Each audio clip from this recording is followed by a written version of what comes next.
एक दिन बैठ दीवान मझारा। एक दिन की गल है, गुरु हरगोबिंद साहिब जी ने दीवान विच बैठ के सोबत सेखत है सोबत हजारा। दीवान विच जिहड़े सूरवीर सिख एक नहीं दो नहीं हजारां की गिनती विच सो रहे आ, सज रहे आ। सबन सुनाए मुकंद बखाने। ਉਹ ਸਾਰੇ ਸਿੱਖ ਸੂਰਵੀਰਾਂ ਨੂੰ ਸੁਣਾਉਂਦਿਆਂ ਹੋਇਆਂ ਗੁਰੂ ਹਰਗੋਬਿੰਦ ਸਾਹਿਬ ਜੀ ਨੇ ਬਚਨ ਕਿਹਾ, को सिख शुद्ध पठ है गुरबानी। ਇਹ ਤੁਹਾਡੇ ਵਿੱਚੋਂ ਕੋਈ ਗੁਰੂ ਕਾ ਸਿੱਖ ਐਸਾ ਹੈਗਾ ਜਿਹੜਾ ਗੁਰਬਾਣੀ ਨੂੰ ਸ਼ੁੱਧ ਪੜ੍ਹ ਸਕਦਾ ਹੋਵੇ। तथा जोग मात्रा आर वर्ण। ਜਿਵੇਂ ਵੀ ਬਾਣੀ ਦੇ ਵਿੱਚ ਅੱਖਰ ਨੇ, ਉਹਦੀਆਂ ਲਗਾ ਮਾਤਰਾ ਹੁਸ਼ਿਆਰੀਆਂ ਵਾਰੀਆਂ ਕੁੜਦ ਲੈਕੜਿਓ ਯੋਗਤਾ ਨਾਲ पठ है संभार सुनावह करन।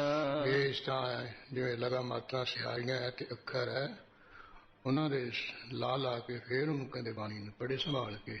ਨਹੀਂ ਤਾਂ ਉਹਨਾਂ ਦੇ ਦੇਖਦੇ ਹੀ ਆ ਲਗਾ ਮਾਤਰਾ ਨਹੀਂ ਕੋਈ ਸੰਭਾਲਦਾ।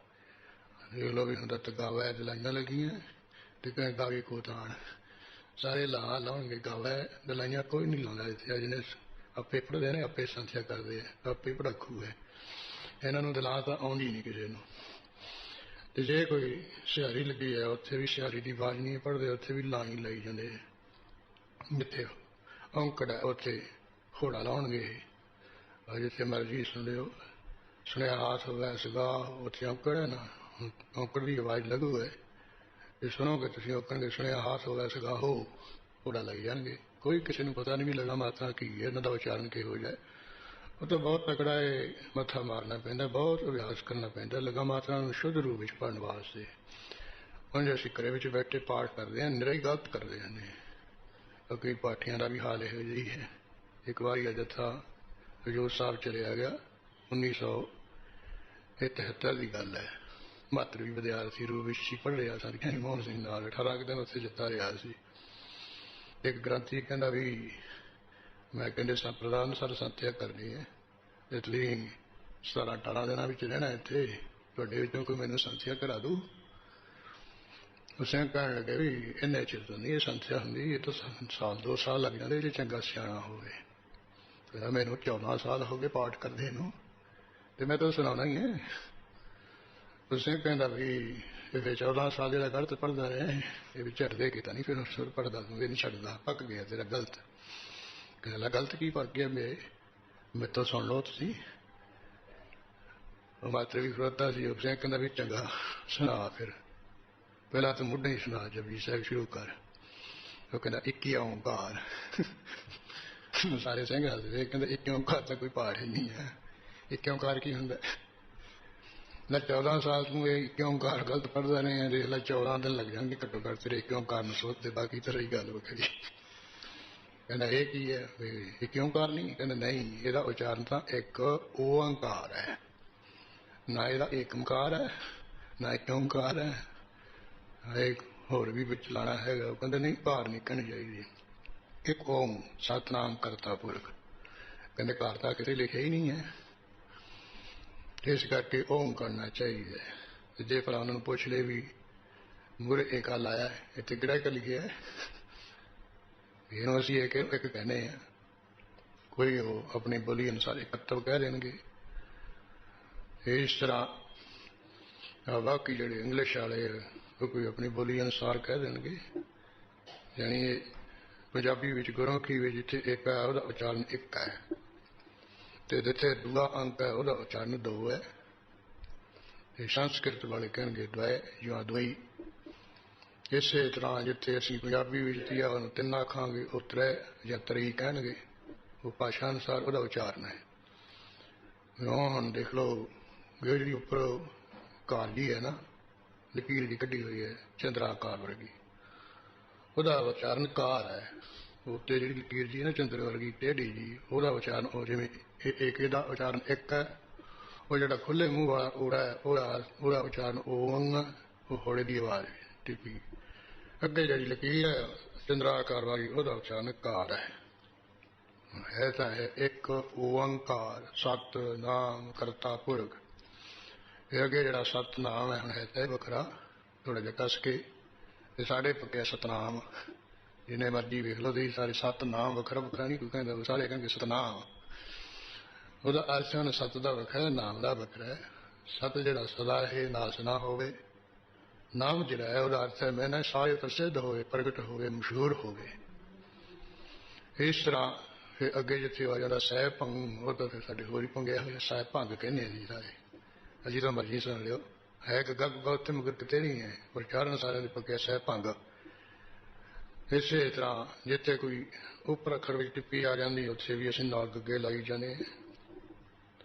ਕਿਉਂ ਗੁਰੂ ਮਹਾਰਾਜ ਕਹਿੰਦੇ ਵੀ ਪਾਠ ਤਾਂ ਕਰਦਾ ਹੋਵੇ ਪਰ ਲਗਾ ਮਤ ਨਾਲ ਸ਼ੁੱਧ ਸੰਭਾਲ ਕੇ ਪੜ੍ਹਦਾ ਹੋਵੇ, ਪੂਰੀਆਂ ਲਗਾ ਮਤ ਨਾਲ ਪਾਠ ਲਾ ਕੇ ਤੇ ਫਿਰ ਸ਼ੁੱਧ ਕਰਕੇ ਸਾਨੂੰ ਕੋਈ ਪਾਠ ਸੁਣਾਵੇ। ਸੁਨ ਗਨ ਸਿੱਖ ਹਾਥ ਕੋ ਜੋਰ। ਜਦੋਂ ਗੁਰੂ ਹਰਗੋਬਿੰਦ ਸਾਹਿਬ ਜੀ ਨੇ ਦੀਵਾਨ ਵਿੱਚ ਬੈਠਿਆ ਐਸਾ ਕਿਹਾ ਵੀ ਕੋਈ ਸ਼ੁੱਧ ਬਾਣੀ ਲਗਾ ਮਤਾਂ ਪੂਰੀਆਂ ਲਾ ਕੇ ਸਾਨੂੰ ਸੁਣਾਵੇ।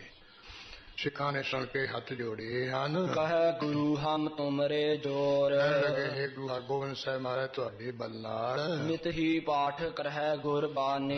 ਜਿੰਨੀ ਗੁਰਬਾਣੀ ਉਹਦਾ ਹਮੇਸ਼ਾ ਅਸੀਂ ਅੰਮ੍ਰਿਤ ਵੇਲੇ ਉੱਠ ਕੇ ਪਾਠ ਕਰਦੇ ਹੀ ਰਹਿੰਦੇ ਹਾਂ। ਕੰਠ ਹਮਾਰੇ ਅਹੈ ਮਹਾਨੀ। ਬਾਣੀ ਪੜ੍ਹਦੇ ਹਾਂ ਸਾਡੇ ਤਾਂ ਬਾਣੀ ਬੜੀ ਕੰਠ ਹੋਈ ਪਈ ਹੈ, ਮੁਝਮਾਨੀ ਪੜ੍ਹ ਲੈਂਦੇ। ਛੇਮ ਹੇਤ ਹਮ ਨੇਮ ਸਮੇਤਾ।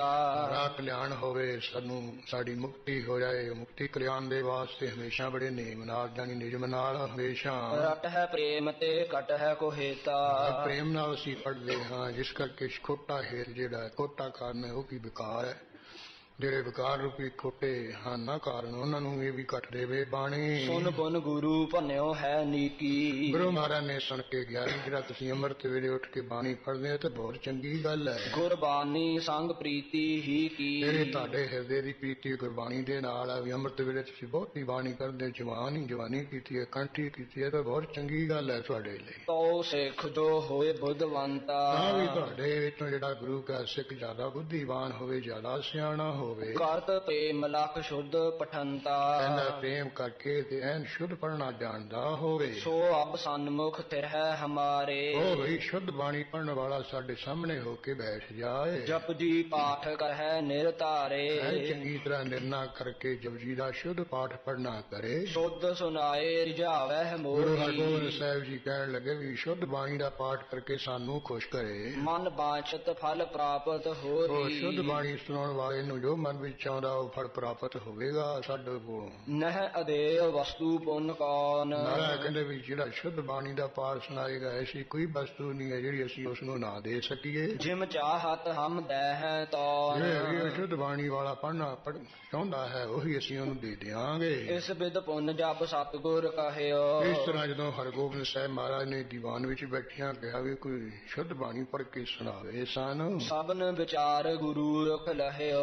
ਸਾਰਿਆਂ ਨੇ ਵਿਚਾਰ ਕਰਕੇ ਗੁਰੂ ਹਰਗੋਬਿੰਦ ਸਾਹਿਬ ਜੀ ਦਾ ਖਿਆਲ ਜਾਣਿਆ ਵੀ ਸ਼ੁੱਧ ਬਾਣੀ ਸੁਣਨਾ ਚਾਹੁੰਦੇ। ਇੱਕ ਸਿੱਖ ਗੁਰਮੁਖ ਨਾਮ ਗੋਪਾਲਾ। ਇੱਕ ਗੁਰਮੁਖ ਗੁਰਸਿੱਖ ਸੀ ਜਿਸ ਦਾ ਨਾਮ ਸੀ ਭਾਈ ਗੋਪਾਲਾ ਜੀ। ਹੱਥ ਜੋੜ ਕਹਿ ਸੁਨੋ ਕਿਰਪਾਲਾ। ਇਹ ਹੱਥ ਜੋੜ ਕੇ ਉੱਠਿਆ ਹੈ, ਕਹਿਣ ਲੱਗਿਆ ਹੈ ਦਇਆਲੂ ਕਿਰਪਾਲੂ ਸਤਿਗੁਰੂ ਸੁਣੋ। ਜੋ ਸੇਵਕ ਪ੍ਰਤ ਆਇਸ ਕਰੀਐ ਹੈ। ਦੇ ਕਰਕੇ ਮਾਰਾ ਆਪਣੇ ਸੇਵਕ ਨੂੰ ਆਗਿਆ ਕਰ ਦੇਈਏ। ਆਪਨ ਕਿਰਪਾ ਬਲ ਮੋ ਪਰ ਧਰੀਐ ਹੈ। ਆਪਣੀ ਕਿਰਪਾ ਦਾ ਜਿਹੜਾ ਬਲ ਹੈ ਮੇਰੇ ਉੱਪਰ ਮਾਰਾ ਰੱਖ ਦਈਏ, ਕਿਰਪਾ ਦਾ ਬਲ ਦੇ ਦੇਈਏ। ਕਰੋ ਸੁਨਾਵਨ ਮੈਂ ਥਿਰ ਹੋਏ। ਇਹ ਮਾਰਾ ਮੈਂ ਟਿੱਕੇ ਨਾ ਆਪ ਜੀ ਦੀ ਹਜ਼ੂਰੀ ਵਿੱਚ ਚੌਕੜਾ ਮਾਰ ਕੇ ਬਾਣੀ ਸ਼ੁੱਧ ਸੁਣਾ ਸਕਦਾ। ਸ਼ੁੱਧ ਪਾਠ ਸਿਮ ਜਪ ਕੋ ਦੋਏ। ਜਿਵੇਂ ਮਹਾਰਾਜ ਜਪਜੀ ਸਾਹਿਬ ਦਾ ਸ਼ੁੱਧ ਪਾਠ ਕਹਿੰਦੇ ਜਾਣਿਆ ਜਾਂਦਾ ਹੈ ਉਹ ਮੈਂ ਸੁਣਾ ਸਕਦਾ ਜੇ ਤੁਹਾਡੀ ਕਿਰਪਾ ਦਾ ਬਲ ਮੇਰੇ ਉੱਪਰ ਹੋ ਜਾਏ। ਸੁਨਤ ਗਰੀਬ ਨਿਵਾਜ ਬਖਾਨਾ। ਉਸ ਵੇਲੇ ਗੁਰੂ ਹਰਗੋਬਿੰਦ ਸਾਹਿਬ ਜੀ ਨੇ ਭਾਈ ਗੋਪਾਲਾ ਜੀ ਤੋਂ ਸੁਣ ਕੇ ਬਚਨ ਕਿਹਾ। ਆਚੀ ਬਾਤ ਥਿਰ ਹੋ ਇਸ ਥਾਨਾ। ਭਾਈ ਗੋਪਾਲੇ ਬਹੁਤ ਚੰਗੀ ਬਾਤ ਹੈ, ਸੋਹਣੇ ਸਥਾਨ ਤੇ ਉੱਚੇ ਥਾਂ ਤੂੰ ਬੈਠ। ਨਿਜ ਸਨਮੁਖ ਆਸਨ ਡਸੇ ਬਾਵਾ। ਇਸ ਤਰ੍ਹਾਂ ਬਚਨ ਕਹਿ ਕੇ ਆਪਣੇ ਸਾਹਮਣੇ ਗੁਰੂ ਹਰਗੋਬਿੰਦ ਸਾਹਿਬ ਜੀ ਨੇ ਉੱਚਾ ਜਿਹੜਾ ਆਸਣ ਵਿਛਵਾ ਲਿਆ ਹੈ। ਕਰ ਆਇਸ ਤਿਸ ਪਰ ਬੈਠਾਵਾ। ਆਗਿਆ ਕਰਕੇ ਉੱਚੇ ਆਸਣ ਪਰ ਭਾਈ ਗੋਪਾਲਾ ਜੀ ਨੂੰ ਬਿਠਾ ਲਿਆ ਹੈ। ਕਰੋ ਸੁਨਾਵਨ ਸ਼ੁੱਧ ਜਪ ਮੋਹੀ। ਉਸ ਵੇਲੇ ਉੱਚੇ ਆਸਣ ਤੇ ਬਿਠਾ ਕੇ ਭਾਈ ਗੋਪਾਲਾ ਜੀ ਨੂੰ ਕਹਿਣ ਲੱਗੇ ਲੈ ਵੀ ਜਪਜੀ ਸਾਹਿਬ ਦਾ ਸ਼ੁੱਧ ਪਾਠ ਸਾਨੂੰ ਵੀ ਸੁਣਾਉਣਾ ਕਰ। ਜਾਚਹਿ ਕਹੈ ਜੋ ਦੇਵੋ ਤੋਹੀ। ਜੋ ਵੀ ਤੂੰ ਮੰਗ ਕਰੇਗਾ ਜੋ ਚਾਹਨਾ ਉਹੀ ਤੈਨੂੰ ਫਿਰ ਅਸੀਂ ਦੇ ਦੇਵਾਂਗੇ। ਬੈਠਿਓ ਸਨਮੁਖ ਲੱਗਿਓ ਉਚਾਰਨ। ਉਸ ਵੇਲੇ ਭਾਈ ਗੋਪਾਲਾ ਜੀ ਸਾਹਮਣੇ ਚੌਂਕਾ ਮਾਰ ਕੇ ਬੈਠ ਗਏ ਤੇ ਬਾਣੀ ਦਾ ਉਚਾਰਨ ਲੱਗ ਪਏ। ਸਿਮਰਿਓ ਸ੍ਰੀ ਨਾਨਕ ਸੁਖ ਕਾਰਨ। ਜੋ ਸਾਰੇ ਸੁਖਾਂ ਦੇ ਕਾਰਨ ਰੂਪ ਗੁਰੂ ਨਾਨਕ ਸਾਹਿਬ ਉਹਨਾਂ ਨੂੰ ਚੇਤੇ ਕੀਤਾ, ਉਹਨਾਂ ਦਾ ਧਿਆਨ ਧਰਿਆ ਭਾਈ ਗੋਪਾਲਾ ਜੀ ਨੇ। ਪੂਰਬ ਕਹਿ ਇੱਕ ਓੰਕਾਰ। ਸਭ ਤੋਂ ਪਹਿਲਾਂ ਆਪਣੇ ਮੁਖ ਤੋਂ ਇੱਕ ਓੰਕਾਰ ਉਚਾਰਨ ਕੀਤਾ ਹੈ। ਸਤਿਨਾਮ ਕੋ ਬਹੁਰ ਉਚਾਰਾ। ਉਸ ਤੋਂ ਬਾਅਦ ਸਤ ਨਾਮ ਕਰਤਾ ਪੁਰਖ ਨਿਰਭਉ ਨਿਰਵੈਰ ਅਕਾਲ ਮੂਰਤ ਆਦਿ ਉਚਾਰਿਆ ਹੈ। ਸ੍ਰੀ ਹਰਿਗੋਬਿੰਦ ਸੁਨ ਕਰ ਜੋਰ। ਜਦੋਂ ਕਹਿੰਦੇ ਭਾਈ ਗੋਪਾਲਾ ਜੀ ਨੇ ਇਹ ਮੂਲ ਮੰਤਰ ਪੜ੍ਹਨਾ ਸ਼ੁਰੂ ਕੀਤਾ ਹੈ ਗੁਰੂ ਹਰਗੋਬਿੰਦ ਸਾਹਿਬ ਮਹਾਰਾਜ ਨੇ ਆਪਣੇ ਹੱਥ ਜੋੜੇ ਹਨ। ਨਮਸਕਾਰ ਕੀਨੀ ਸਿੱਖ ਔਰ ਇਹ ਭਾਈ ਗੋਪਾਲਾ ਜੀ ਹੁਣ ਜਪਜੀ ਦਾ ਪਾਠ ਸੁਣਾਉਣ ਲੱਗੇ ਹਨ। ਹੱਥ ਜੋੜ ਕੇ ਮਹਾਰਾਜ ਨੇ ਸਿੱਖ ਭਾਈ ਗੋਪਾਲਾ ਦੀ ਤਰਫ ਨਮਸਕਾਰ ਕੀਤੀ ਹੈ, ਮੱਥਾ ਟੇਕਿਆ ਹੈ। ਪਠਿਓ ਮੰਗਲਾ ਚਰਨ ਬਹੋਰੀ ਪਹਿਲਾਂ ਤਾਂ ਜਿਹੜਾ ਮੰਗਲਾਚਰਨ ਹੈ ਉਹ ਕਹਿੰਦੇ ਸਿੱਖ ਨੇ ਪੜਿਆ ਹੈ। ਵਰਣਨ ਕੀਨਸ ਜੋ ਖਟ ਪੌਰੀ ਜਿਹੜਾ ਇਹ ਮੰਗਲਾਚਰਨ ਹੈ 6 ਪੌੜੀਆਂ ਵਿੱਚ ਕਥਨ ਕੀਤਾ ਹੈ। ਤੀਰਥ ਨਾਵਾ ਜੇ ਤਿਸ ਭਾਵਾ ਬਿਨ ਭਾਣੇ ਕੇ ਨਾਏ ਕਰੀ ਜਿਤਰੀ ਸਿਰਠ ਉਪਾਈ ਵੇਖਾ ਬਿਨ ਕਰਮਾ ਕੇ ਮਿਲਿਆ ਲਈ। ਇੱਥੋਂ ਤੱਕ ਜਿਹੜੀਆਂ 6 ਪੌੜੀਆਂ ਆਉਂਦੀਆਂ ਇਹਨਾਂ ਨੂੰ ਮੰਗਲਾਚਰਨ ਦੀਆਂ ਪੌੜੀਆਂ ਕਿਹਾ ਜਾਂਦਾ ਹੈ। ਇਸ ਤਰ੍ਹਾਂ ਕਹਿੰਦੇ ਜਿਹੜੀਆਂ 6 ਪੌੜੀਆਂ ਮੰਗਲਾਚਰਨ ਦੀਆਂ ਇਸ ਭਾਈ ਗੋਪਾਲਾ ਜੀ ਨੇ ਸ਼ੁੱਧ ਪੜ੍ਹਨਾ ਕੀਤੀਆਂ ਹਨ। ਜੇ ਜੁਗ ਚਾਰੇ ਜੁਤ ਅਨੁਰਾਗ ਉਸ ਤੋਂ ਬਾਅਦ ਜਿਹੜੀ ਅੱਗੇ ਜੇ ਜੁਗ ਚਾਰੇ ਆਰਜਾ ਹੋਰ ਦਸੂਣੀ ਹੋਏ ਨਵਾਂ ਖੰਡਾ ਵੀ ਜਾਣੀਏ। ਇਹ ਜਿਹੜੀ ਪੌੜੀ ਬੜੇ ਪ੍ਰੇਮ ਸਹਿਤ ਪਠੀ ਕਹਿਓ ਜਿਸ ਮਹਿ ਬੈਰਾਗ ਜਿਹਦੇ ਵਿੱਚ ਕਹਿੰਦੇ ਵਿਰਾਗ ਦਾ ਸਰੂਪ ਕਥਨ ਕੀਤਾ ਉਹਨੂੰ ਪੜ੍ਹਨਾ ਕੀਤਾ ਹੈ। ਬਹੁਰ ਚਤੁਰ ਪਠ ਸਰਵਨ ਮਹਾਤਮ ਫਿਰ ਉਹ 4 ਪੌੜੀਆਂ ਪੜ੍ਹੀਆਂ ਕੀਆਂ ਜਿਨ੍ਹਾਂ ਵਿੱਚ ਹਾਂ ਦੇ ਵਿੱਚ ਸਰਵਣ ਦਾ ਮਹਾਤਮ ਸਰਵਣ ਕਰਨ ਦਾ ਫਲ ਲਿਖਿਆ ਸੁਣਿਆ ਸਿੱਧ ਪੀਰ ਸੁਰਨਾਥ ਕਰਬੇ ਸਰਵਣ ਬ੍ਰਹਮ ਅੰਨਦਾਤਮ ਜੀ ਕਰਬੇ ਸਰਵਣ ਬ੍ਰਹਮ ਅੰਨਦਾਤਮ। ਇਸ ਤਰ੍ਹਾਂ ਕਹਿੰਦੇ ਜਿਹੜਾ ਸਰਵਣ ਦਾ ਉਹ ਬ੍ਰਹਮ ਦਾ ਸਰਵਣ ਕਰਨ ਦਾ ਬੜਾ ਭਾਰੀ ਮਨ ਨੂੰ ਆਨੰਦ ਹੁੰਦਾ ਹੈ। ਉਹ 4 ਪੌੜੀਆਂ ਵਿੱਚ ਉਹ ਕਥਨ ਕੀਤਾ ਹੈ। ਬਹੁਰ ਮਨਨ ਕੀ ਪਵਰੀ ਚਾਰ ਉਸ ਤੋਂ ਬਾਅਦ ਅੱਗੇ ਫਿਰ ਜਿਹੜੀਆਂ ਮੰਨਣ ਦੀਆਂ 4 ਪੌੜੀਆਂ ਹਨ। ਮੰਨੇ ਕੀ ਗੱਲ ਕਹੀ ਨਾ ਜਾਏ ਜੇ ਮੰਨਾ ਸੁਰਤ ਹੋਵੇ ਮਨ ਬੁੱਧ ਮੰਨਾ ਮਾਰਗ ਠਾਕ ਨਾ ਪਾਏ ਮੰਨਾ ਪਾਵੇ ਮੋਖ ਦੁਆਰ। ਇਹ ਮੰਨਣ ਦੀਆਂ ਜਿਹੜੀਆਂ 4 ਪੌੜੀਆਂ ਹਨ। ਕਰੀ ਸੁਨਾਵਨ ਸ਼ੁੱਧ ਉਚਾਰ ਭਾਈ ਗੋਪਾਲਾ ਜੀ ਨੇ ਕਹਿੰਦੇ ਸ਼ੁੱਧ ਉਚਾਰਨ ਕਰਕੇ ਸਤਿਗੁਰੂ ਨੂੰ ਸੁਣਾਈਆਂ ਹਨ। ਹੁਣ ਹੈ ਪਠਤ ਭਾ ਪੰਜ ਪ੍ਰਵਾਨ ਇਹ ਅੱਗੇ ਜਿਹੜੀ ਕਹਿੰਦੇ ਪੌੜੀ ਹੈ 5 ਪ੍ਰਵਾਨ 5 ਪ੍ਰਧਾਨ ਇਸ ਨੇ ਪੜ੍ਹਨਾ ਕੀਤੀ ਹੈ। ਨਿਧਿਆਸਨ ਜਹ ਕੀਨ ਬਖਾਨ ਜਿਹਦੇ ਵਿੱਚ ਜਿਹੜਾ ਨਿਧਿਆਸਨ ਹੈ ਇਹਦਾ ਕਹਿੰਦੇ ਕਥਨ ਕੀਤਾ ਹੈ। ਤੂੰ ਸਦਾ ਸਲਾਮਤ ਨਿਰੰਕਾਰ ਇਹਦੇ ਅਖੀਰ ਤੇ ਆਉਂਦਾ ਜੁਰਦ ਭਾਵੈ ਸਾਈ ਭਲੀਕਾਰ ਤੂੰ ਸਦਾ ਸਲਾਮਤ ਨਿਰੰਕਾਰ। ਸਾਖਿਆਤਕਾਰ ਪਾਰ ਤੁਕ ਇਹ ਚਾਰ ਜਿਹੜਾ ਬ੍ਰਹਮ ਹੈ ਉਹਨੂੰ ਕਹਿੰਦੇ ਸਾਖਿਆਤ ਕਰਾਉਣ ਵਾਸਤੇ ਪ੍ਰਗਟ ਕਰਨ ਵਾਸਤੇ 4 ਵਾਰੀ ਤੁਕ ਕਹੀ ਹੈ। ਪਠੀ ਅਸੰਖਨ ਪਵਰੀ ਫੇਰ ਜਾਣੀ ਤੂੰ ਸਦਾ ਸਲਾਮਤ ਨਿਰੰਕਾਰ ਕਹਿ ਕੇ ਉਦੋਂ ਬਾਅਦ ਫਿਰ ਜਿਹੜੀ ਅਸੰਖ ਜਪ ਅਸੰਖ ਭਾਓ ਅਸੰਖ ਪੂਜਾ ਅਸੰਖ ਤਪ ਤਾਓ ਇਹ ਪੌੜੀ ਭਾਈ ਗੋਪਾਲਾ ਜੀ ਨੇ ਪੜ੍ਹਨੀ ਕੀਤੀ ਹੈ। ਸ਼ਕਤ ਸ਼ਾਂਤ ਕੀ ਪ੍ਰਥਮ ਸੁਹੇਰ ਜਿਹਦੇ ਵਿੱਚ ਕਹਿੰਦੇ ਜਿਹੜੀ ਸਤੋਗੁਣੀ ਸ਼ਕਤੀ ਵਾਲੀ ਸ੍ਰਿਸ਼ਟੀ ਹੈ ਉਹਦਾ ਕਥਨ ਕੀਤਾ ਦੇਖਿਆ ਜਾਂਦਾ ਹੈ। ਔਹਰ ਤਾਮਸੀ ਸ਼ਕਤ ਬਖਾਨੀ ਇਹ ਤਮੋਗੁਣੀ ਸ਼ਕਤੀ ਵਾਲੀ ਜਿਹੜੀ ਸ੍ਰਿਸ਼ਟੀ ਪੌੜੀ ਹੈ ਉਹ ਇਸਨੇ ਕਥਨ ਕੀਤੀ ਉਚਾਰਨ ਕੀਤੀ ਹੈ। ਯਾਨੀ ਅਸੰਖ ਮੂਰਖ ਅੰਧਖੋਰ ਅਸੰਖ ਚੋਰ ਹਰਾਮ ਖੋਰ ਇਹ ਪੌੜੀ ਤਮੋਗੁਣੀ ਵਾਲੀ ਸ੍ਰਿਸ਼ਟੀ ਦਾ ਕਥਨ ਕੀਤਾ ਜਿਸ ਵੇਲੇ ਉਹ ਪੜੀ ਹੈ। ਜਿਨ ਕੋ ਅੰਤ ਨ ਕਿਨਹੂ ਜਾਨੀ ਜਿੱਤੇ ਅਸੰਖ ਜਪ ਅਸੰਖ ਭਾਵ ਇਹ ਵੀ ਅਸੰਖ ਹੀ ਹੈ। ਉਧਰ ਅਸੰਖ ਮੂਰਖਾਂ ਦੇ ਕੋਲ ਅਸੰਖ ਚੋਰ ਹਰਾਮ ਇਹ ਵੀ ਅਣਗਿਣਤੀ ਹੈ। ਉਹਨਾਂ ਦਾ ਕਹਿੰਦੇ ਕੋਈ ਅੰਤ ਨਹੀਂ ਕੀਤਾ ਬੇਨਤੀ ਹਨ। 4 ਪ੍ਰਕਾਰਨ ਬ੍ਰਹਮ ਜੁਗਿਆਨ ਇਹ ਜਿਹੜਾ 4 ਪ੍ਰਕਾਰ ਦਾ ਬ੍ਰਹਮ ਗਿਆਨ ਹੈ ਸਰਮਨ ਮੰਨਣ ਦੇ ਦਰਸ਼ਨ ਤੇ ਸਾਖਿਆਤਕਾਰ ਸਕਲ ਸੁਨਾਵਨ ਕੀਨ ਬਖਾਨ ਤੂੰ ਸਦਾ ਸਲਾਮਤ ਨਿਰੰਕਾਰ 4 ਵਾਰੀ ਕਹਿ ਕੇ ਪੜ੍ਹ ਕੇ ਸੰਭਾਲ ਕੇ ਕਹਿੰਦੇ ਸੁਣਾਉਣਾ ਕੀਤਾ ਹੌਲੀ ਹੌਲੀ। ਪੁਨ ਬੇਅੰਤਤਾ ਕਹੀ ਬ੍ਰਹਮ ਕੀ ਫਿਰ ਜਿਸ ਪੌੜੀ ਵਿੱਚ ਉਹ ਜਿਹੜਾ ਬ੍ਰਹਮ ਉਹਦੀ ਬੇਅੰਤਤਾ ਆਖੀ ਹੈ ਅੰਤਨ ਸਿਫਤੀ ਕਹਿਣਾ ਅੰਤ ਅੰਤਨ ਕਰਨਾ ਦੇਣਾ ਅੰਤ ਜੀਵ ਈਸ਼ ਏਕਤਾ ਕਰ ਸਮ ਕੀ ਜਿਹੜਾ ਜੀਵ ਤੇ ਈਸ਼ ਹੈ ਉਹਦੀ ਕਹਿੰਦੇ ਇੱਕ ਸਮਾਨਤਾ ਕੀਤੀ ਵੀ ਜੀਵ ਤੇ ਈਸ਼ ਇੱਕ ਬਰਾਬਰ ਹਨ। ਸਨੈ ਸਨੈ ਕਹਿ ਕੀਨ ਸੰਭਾਰ ਕਹਿੰਦੇ ਇਸ ਤਰ੍ਹਾਂ ਹੌਲੀ ਹੌਲੀ ਲਗਾ ਮਾਤਰਾ ਨੂੰ ਸੰਭਾਲ ਕਰਕੇ ਭਾਈ ਗੋਪਾਲਾ ਜੀ ਨੇ ਬਾਣੀ ਨੂੰ ਕਿਹਾ ਬਾਣੀ ਨੂੰ ਪੜਿਆ ਹੈ। ਮਾਤਾ ਵਰਨ ਭਲੇ ਨਿਰਤਾਰ ਜੀ ਮਾਤਰਾ ਵਰਨ ਭਲੇ ਨਿਰਤਾਰ ਜਿਹੜੀਆਂ ਕਹਿੰਦੇ ਲਗਾ ਮਾਤਰਾ ਸਿਹਾਰੀਆਂ ਬਿਹਾਰੀਆਂ ਹੋਰ ਕਹਿੰਦੇ ਵਰਨ ਹਨ ਅੱਖਰ ਹਨ ਉਹਨਾਂ ਨੂੰ ਚੰਗੀ ਤਰ੍ਹਾਂ ਸੰਭਾਲ ਕੇ ਸੁਨ ਸਤਿਗੁਰ ਤਬ ਹਿਰਦੇ ਵਿਚਾਰੀ ਉਹ ਭਾਈ ਗੋਪਾਲਾ ਜੀ ਤੋਂ ਸ਼ੁੱਧ ਬਾਣੀ ਸੁਣ ਕੇ ਗੁਰੂ ਹਰਗੋਬਿੰਦ ਸਾਹਿਬ ਜੀ ਹਿਰਦੇ ਵਿੱਚ ਵਿਚਾਰ ਕਰ ਲਏ। ਜਪ ਕੇ ਸਮਕਿਆ ਵਸਤ ਉਦਾਰੀ ਇਹ ਜਿਹੜਾ ਜਪਜੀ ਸਾਹਿਬ ਦਾ ਸ਼ੁੱਧ ਪਾਠ ਸੁਣਾ ਰਿਹਾ ਹੈ ਇਹ ਸਮਾਨ ਕਿਹੜੀ ਵਸਤੂ ਸੰਸਾਰ ਦੇ ਵਿੱਚ ਵਿਚਾਰੀ ਦੀ ਹੈ। ਜੋ ਇਸ ਕੋ ਆਪ ਦੈਬੋ ਕਰੈ ਜਦੋਂ ਇਹ ਜਪਜੀ ਦਾ ਪਾਠ ਕਰੇਗਾ ਫਿਰ ਸਭ ਤੋਂ ਉੱਤਮ ਵਸਤੂ ਜਿਹੜੇ ਸੰਸਾਰ ਵਿੱਚ ਹੈ ਸਿੱਖ ਨੂੰ ਅਸੀਂ ਦੇਣਾ ਕਰਾਂਗੇ। ਕੋਏ ਨ ਸਮਤਾ ਕਿਉ ਹੂੰ ਤਰੈ ਵਿਚਾਰਦੇ ਹੈ ਵੀ ਕੋਈ ਸੰਸਾਰ ਦੀ ਐਸੀ ਵਸਤੂ ਦੀ ਜਿਹੜੀ ਸ਼ੁੱਧ ਬਾਣੀ ਦੇ ਮਹੱਤਵ ਦੇ ਬਰਾਬਰ ਕੋਈ ਦਰਜਾ ਰੱਖਦੀ ਹੋਵੇ। ਜੋ ਸਗਲੇ ਜਗ ਕੀ ਗੁਰ ਆਈ। ਗਿਆਰੀ ਮਹਾਰਾਜ ਵਿਚਾਰਦੇ ਆ ਵੀ ਜੋ ਸਾਰੇ ਸੰਸਾਰ ਦੇ ਗੁਰੂ ਨਾਨਕ ਸਾਹਿਬ ਦੀ ਗੁਰ ਤੱਕਦੀ ਹੈ, ਇਹ ਦੇਹ ਹੈ ਨਿਸ਼ਚੈ ਠਹਿਰਾਈ। ਇਹਦੇ ਤੋਂ ਹੋਰ ਕੋਈ ਸੰਸਾਰ ਦੇ ਵਿੱਚ ਵਸਤੂ ਨਹੀਂ। ਇਹ ਮਨ ਵਿੱਚ ਧਰ ਲਿਆ ਵੀ ਜਦੋਂ ਇਹ ਜਪਜੀ ਦਾ ਸੁਧ ਪਾਠ ਕਰਕੇ ਹਟਿਆ ਉਦੋਂ ਇਹ ਗੁਰੂ ਨਾਨਕ ਦੀ ਗੁਰਗੱਦੀ ਭਾਈ ਗੋਪਾਲਾ ਜੀ ਨੂੰ ਅਸੀਂ ਦੇ ਦੇਵਾਂਗੇ। ਨਾਨਕ ਨਦਰੀ ਨਦਰ ਨਿਹਾਲ। ਕਿਉਂ ਮਹਾਰਾਜ ਜੀ ਬਸ ਵਿਚਾਰ ਰਹੇ ਵੀ ਗੁਰਤਾ ਗੱਦੀ ਤੇ ਬਿਠਾ ਰਹੇ। ਇੱਧਰ ਜਿਹੜਾ ਸਿੱਖ ਭਾਈ ਗੋਪਾਲਾ ਇਹਨੇ ਪਾਠ ਪੂਰਾ ਕਰਦਿਆਂ ਉਹ ਨਾਨਕ ਨਦਰੀ ਨਦਰ ਨਿਹਾਲ ਜਿਹੜਾ ਕਿਹਾ ਹੈ। ਇਹ ਤੁਕ ਪਠੀ ਪ੍ਰੀਤ ਕੇ ਨਾਲ। ਜਿਹੜੀ ਤੁਕ ਹੈ ਬੜੀ ਪ੍ਰੀਤੀ ਨਾਲ ਭਾਈ ਗੋਪਾਲਾ ਜੀ ਨੇ ਪੜਨਾ ਕੀਤੀ ਹੈ। ਤਬ ਸਤਿਗੁਰ ਮਨ ਮੋਦ ਉਪਾਇਓ। ਇਹ ਤੁਕ ਸੁਣ ਕੇ ਸ਼ੁੱਧ ਰੂਪ ਵਿੱਚ ਗੁਰੂ ਹਰਗੋਬਿੰਦ ਸਾਹਿਬ ਜੀ ਨੇ ਬੜਾ ਆਨੰਦ ਪਾਇਆ ਹੈ। ਜਾਨੂ ਉਠਬੇ ਹੇਤ ਉਠਾਇਓ। ਆਹ ਸਵੇਰੇ ਕਹਿੰਦੇ ਤਖਤ ਤੋਂ ਉੱਠਣ ਵਾਸਤੇ ਆਪਣਾ ਜਿਹੜਾ ਗੋਡਾ ਜਾਂ ਤਾਂ ਨੂੰ ਚੁੱਕਿਆ ਹੈ। ਤਿਲਕ ਦੇਨ ਕੋ ਚਾਹਿਓ ਹਿਰਦੈ। ਆਪਣੇ ਹਿਰਦੇ ਵਿੱਚ ਆਇਆ ਵੀ ਭਾਈ ਗੋਪਾਲਾ ਜੀ ਨੂੰ ਅਸੀਂ ਵਰਤਾ ਗੱਦੀ ਦਾ ਤਿਲਕ ਦੇ ਦੇਈਏ। ਸਿੱਖ ਨੇ ਕਰਿਓ ਮਨੋਰਥ ਤਬੈ। ਹਾਂ ਗੁਰੂ ਮਹਾਰਾਜ ਤਾਂ ਗੋਡਾ ਜਾ ਚੁੱਕ ਕੇ ਉੱਠਣ ਲੱਗੇ ਵੀ ਤਿਲਕ ਲਾ ਲਈਏ ਮੱਥੇ ਤੇ। ਇਧਰ ਜਿਹੜਾ ਭਾਈ ਗੋਪਾਲਾ ਹੈ ਇਸਨੇ ਸ਼ਲੋਕ ਪੜ੍ਹਦਿਆਂ ਮਨ ਵਿੱਚ ਫੁਰਨਾ ਜਾ ਕਰ ਲਿਆ ਹੈ। ਰਹਿਓ ਪੰਚਮੋ ਹੈ ਵੱਡ ਮੋਲ।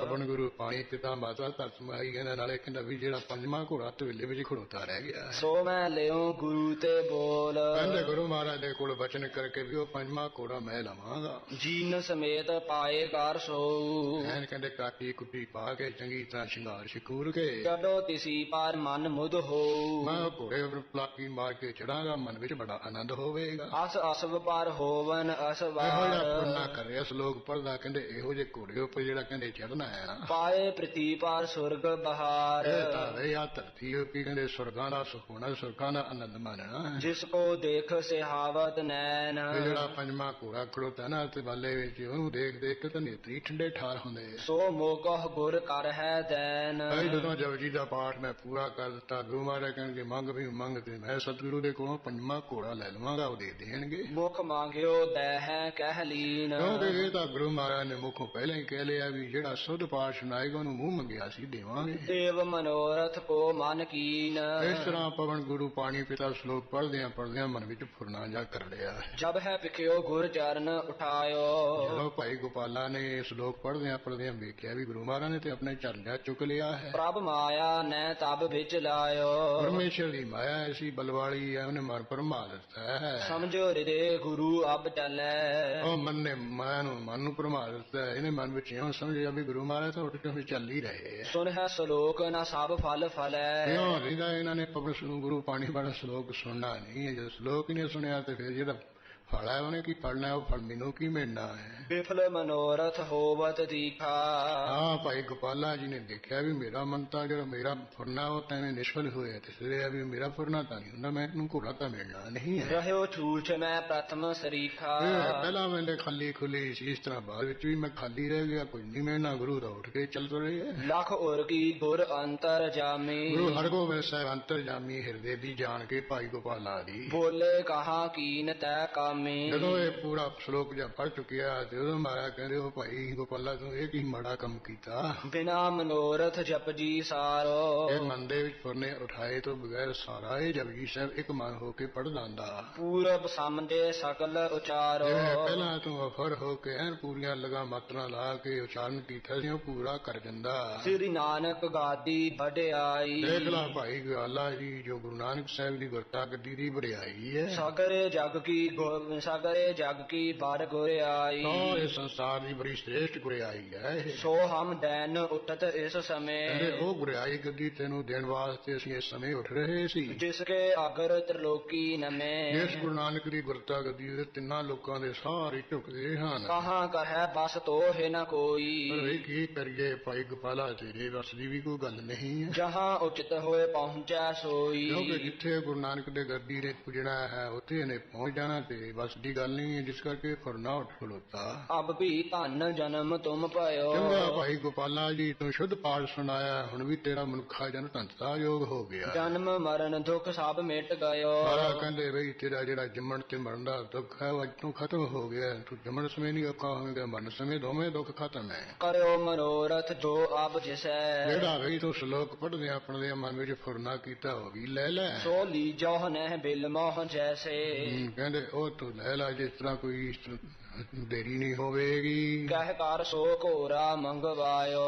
ਭਾਈ ਗੋਪਾਲਾ ਜੀ ਨੂੰ ਕਹਿ ਕਿ ਉਹ ਪੰਜਵਾਂ ਘੋੜਾ ਤਵੇਲੇ ਵਿੱਚ ਮੰਗਾ ਲਿਆ ਹੈ। ਸੁੰਦਰ ਜਿਸ ਪਰ ਜੀਨ ਸੁਹਾਇਓ। ਜਿਸ ਘੋੜੇ ਉੱਪਰ ਸੋਹਣੀ ਜਿਹੜੀ ਕਾਠੀ ਪਾਈ ਹੋਈ ਸਜ ਰਹੀ ਹੈ। 1.25 ਲੱਖ ਕੀ ਕੀਮਤ ਜਾਹੀ। ਜਿਸ ਘੋੜੇ ਦੀ ਕਾਠੀ ਸਵੇਰ 1.25 ਲੱਖ ਦੀ ਕੀਮਤ ਹੈ। ਹੋਏ ਪ੍ਰਸੰਨ ਬਖਸ਼ਿਤ ਭੇਤਾਹੀ। ਗੁਰੂ ਹਰਗੋਬਿੰਦ ਸਾਹਿਬ ਜੀ ਪ੍ਰਸੰਨ ਹੋ ਕੇ ਇਸ ਨੂੰ ਬਖਸ਼ ਦਿੱਤਾ ਹੈ। ਵਸਤਰ ਵਿਭੂਖਨ ਧਨ ਕੁਛ ਔਰ ਵਸਤਰ ਵੀ ਗਹਿਣੇ ਵੀ ਕੋਈ ਹੋਰ ਮਾਇਆ ਵੀ। ਦੇਤ ਭਏ ਸੋਢੀ ਸਿਰ ਮੌਰ। ਰਸੋੜੀਆਂ ਵਿੱਚੋਂ ਸ਼੍ਰੋਮਣੀ ਗੁਰੂ ਹਰਗੋਬਿੰਦ ਸਾਹਿਬ ਜੀ ਹਨ। ਉਹਨਾਂ ਨੇ ਭਾਈ ਗੋਪਾਲਾ ਜੀ ਨੂੰ ਖੁਸ਼ ਹੋ ਕੇ ਕੁਝ ਮਾਇਆ ਵਸਤਰ ਤੇ ਗਹਿਣੇ ਵੀ ਦਿੱਤੇ ਹਨ। ਲਏ ਗੋਪਾਲੇ ਆਨੰਦ ਉਪਾਇਓ। ਭਾਈ ਗੋਪਾਲਾ ਜੀ ਨੇ ਘੋੜਾ ਵਸਤਰ ਹੋਰ ਗਹਿਣੇ ਲੈ ਕੇ ਬੜਾ ਆਨੰਦ ਪੈਦਾ ਕੀਤਾ ਹੈ। ਸ੍ਰੀ ਗੁਰ ਤੇ ਸੁਨਕਾਰ ਪਛਤਾਇਓ। ਗੁਰੂ ਹਰਗੋਬਿੰਦ ਸਾਹਿਬ ਤੋਂ ਸੁਣ ਕੇ ਬਾਅਦ ਵਿੱਚ ਪਛਤਾਵਾ ਵੀ ਕਰਨ ਲੱਗਿਆ ਵੀ ਕਿਉਂ ਫੁਰਨਾ ਕਰਨਾ ਸੀ, ਆਪਾਂ ਤਾਂ ਘੋੜੇ ਟਿੜ ਕੇ ਮਾਰੇ ਤਾਂ ਗਦੀ ਦੇ ਲਈ ਤਿਆਰ ਸੀ। ਮਾਤਰਾ ਵਰਨ ਸੰਭਾਰਹਿ ਸਾਰੇ। ਗੁਰੂ ਮਹਾਰਾਜ ਕਹਿੰਦੇ ਵੀ ਜਿਹੜਾ ਜਪਜੀ ਸਾਹਿਬ ਦੇ ਅੱਖਰ ਹਨ ਲਗਾ ਮਾਤਰਾ ਨੂੰ ਚੰਗੀ ਤਰ੍ਹਾਂ ਸੰਭਾਲ ਕੇ ਸ੍ਰੀ ਗੁਰ ਬਾਣੀ ਸਿੱਖ ਉਚਾਰੇ। ਜਿਹੜਾ ਵੀ ਗੁਰੂ ਕਾ ਸਿੱਖ ਗੁਰੂ ਕੀ ਬਾਣੀ ਸ਼ੁੱਧ ਉਚਾਰਨ ਕਰੇਗਾ ਮਹਾ ਮਹਾਤਮ ਕਾਰ ਦਿਖਾਇਓ। ਇਹ ਗੁਰੂ ਹਰਗੋਬਿੰਦ ਸਾਹਿਬ ਜੀ ਨੇ ਆਪਣੇ ਦੁਆਰਾ ਨਾਲ ਭਾਈ ਗੋਪਾਲਾ ਜੀ ਤੋਂ ਸ਼ੁੱਧ ਬਾਣੀ ਦਾ ਪਾਠ ਸੁਣ ਕੇ ਮਹਾਤਮ ਪ੍ਰਗਟ ਕਰਕੇ ਦਿਖਾਇਆ। ਨਹਿ ਲੋਕ ਮੈਂ ਸਮ ਕੁਛ ਇਹ ਪਾਇਓ। ਦੱਸਿਆ ਵੀ ਜਿਹੜਾ ਸ਼ੁੱਧ ਬਾਣੀ ਪੜ੍ਹਦਾ ਉਹਦੇ ਸਮਾਨ ਤਿੰਨਾਂ ਲੋਕਾਂ ਵਿੱਚ ਕੁਝ ਨਹੀਂ ਪਾਈਦਾ। ਇਸ ਸਿੱਖ ਨੂੰ ਤਾਂ ਗੁਰਤਾ ਗੱਦੀ ਦਾ ਤਖਤ ਦਿੱਤਾ ਜਾ ਸਕਦਾ ਜਿਹੜਾ ਸ਼ੁੱਧ ਬਾਣੀ ਪੜ੍ਹਾਏ। ਇਨ ਸਤਿਗੁਰ ਬਹੁ ਕਰੇ ਬਿਲਾਸਾ।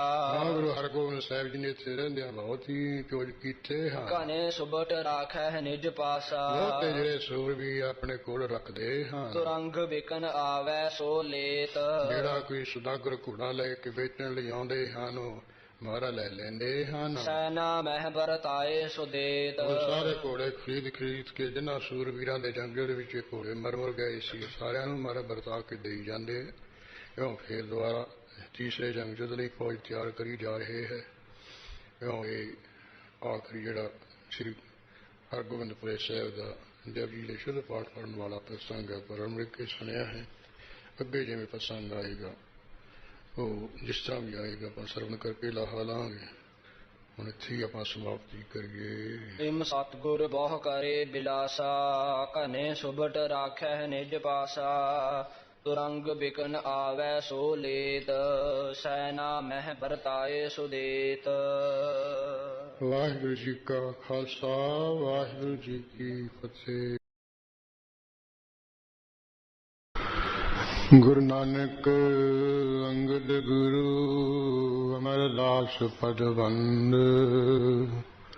ਰਾਮਦਾਸ ਅਰਜਨ ਗੁਰੂ ਵਰ ਸ੍ਰੀ ਹਰਿਗੋਬਿੰਦ।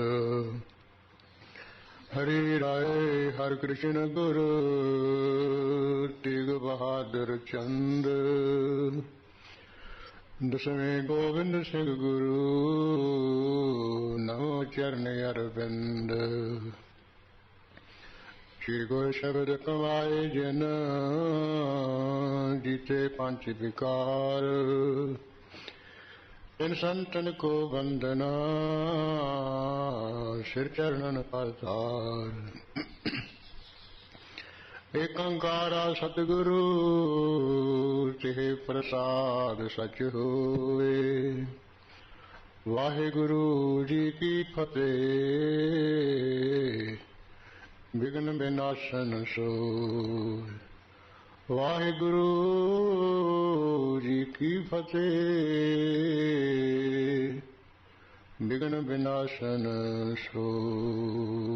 ਵਾਹਿਗੁਰੂ ਸਾਹਿਬ ਜੀਓ ਦੋਹਰਾ। ਹਏ ਅਕੋਰ ਗਨ ਦੇ ਕਰ। ਸੰਗਤ ਗਈ ਵਿਸਾਲ। ਜਾਏ ਇਸ਼ਨਾਨੇ ਸੁਦਾ ਸਰ। ਦੇਖਤ ਭਏ ਨਿਹਾਲ। ਹਾਏ ਅਕੋਰ ਗਨ ਦੇ ਕਰ। ਵਾਹਿਗੁਰੂ ਜੀ ਕਾ ਖਾਲਸਾ ਵਾਹਿਗੁਰੂ ਜੀ ਕੀ ਫਤਿਹ। ਪਰਮ ਸਤਿਕਾਰਯੋਗ ਗੁਰੂ ਖਾਲਸਾ ਸਾਧ ਸੰਗਤ ਜੀ, ਗੁਰੂ ਮਹਾਰਾਜ ਦੀ ਕਿਰਪਾ ਨਾਲ ਰਹਿਮਤ ਤੇ ਬਖਸ਼ਿਸ਼ ਨਾਲ ਅੰਮ੍ਰਿਤ ਵੇਲੇ ਤੇ ਸੁੰਦਰ ਦੀਵਾਨ ਸਜਿਆ ਹੋਇਆ ਹੈ। ਜਬਰ ਛਤਰ ਤਖਤ ਦੇ ਮਾਲਕ ਪ੍ਰਤੱਖ ਸਤਿਗੁਰੂ ਸ੍ਰੀ ਗੁਰੂ ਗ੍ਰੰਥ ਸਾਹਿਬ ਜੀ ਦੀ ਪ੍ਰਕਾਸ਼ ਸੇਵਾ ਹੋਈ ਹੈ। ਉਪਰੰਤ ਗ੍ਰੰਥੀ ਸਾਹਿਬਾਨ ਦੀ ਰਚਨਾ ਰਾਹੀਂ ਗੁਰੂ ਨਾਨਕ ਸਾਹਿਬ ਜੀ ਦੀ ਪਵਿੱਤਰ ਬਾਣੀ ਦਾ ਜਾਪ ਹੋਇਆ ਹੈ। ਆਸਾ ਦੀ ਵਾਰ ਦੇ ਪੌੜੀਆਂ ਸ਼ਲੋਕਾਂ ਵਿੱਚੋਂ ਕੁਝ ਸ਼ਲੋਕਾਂ ਦਾ ਪੌੜੀਆਂ ਸਾਹਿਬ ਗੁਰੂ ਰਾਮਦਾਸ ਸਾਹਿਬ ਜੀ ਦੇ ਸ਼ਕਲਾਂ ਸਮੇਤ ਤਥਾ ਹੋਰ ਸ਼ਬਦ ਪੜ੍ਹਦਿਆਂ ਹੋਇਆ ਸੰਗੀਤ ਦੇ ਨਿਯਮਾਂ ਵਿੱਚ ਕੀਰਤਨ ਹੋਇਆ ਹੈ। ਆਪ ਸਿੱਖ ਸੰਗਤਾਂ ਹਾਜ਼ਰੀਆਂ ਭਰ ਰਹੇ ਹੋਏ ਕੀਰਤਨ ਸੁਣ ਕੇ ਲਾਹੇ ਲੈ ਰਹੇ ਸੀ। ਛੇਵੇਂ ਪਾਤਸ਼ਾਹ ਸਤਿਗੁਰੂ ਹਰਗੋਬਿੰਦ ਸਾਹਿਬ ਜੀ ਦਾ ਇਤਿਹਾਸ ਆਪਾਂ ਪੜ੍ਹ ਸੁਣ ਰਹੇ ਹਾਂ, ਜਿਸ ਤਰ੍ਹਾਂ ਦੂਸਰੇ ਜੰਗ ਦੀ ਸਮਾਪਤੀ ਤੋਂ ਬਾਅਦ ਗੁਰੂ ਹਰਗੋਬਿੰਦ ਸਾਹਿਬ ਮਹਾਰਾਜ ਜੀ ਦੀਵਾਨ ਸਜਿਆ ਹੋਇਆ ਹੈ।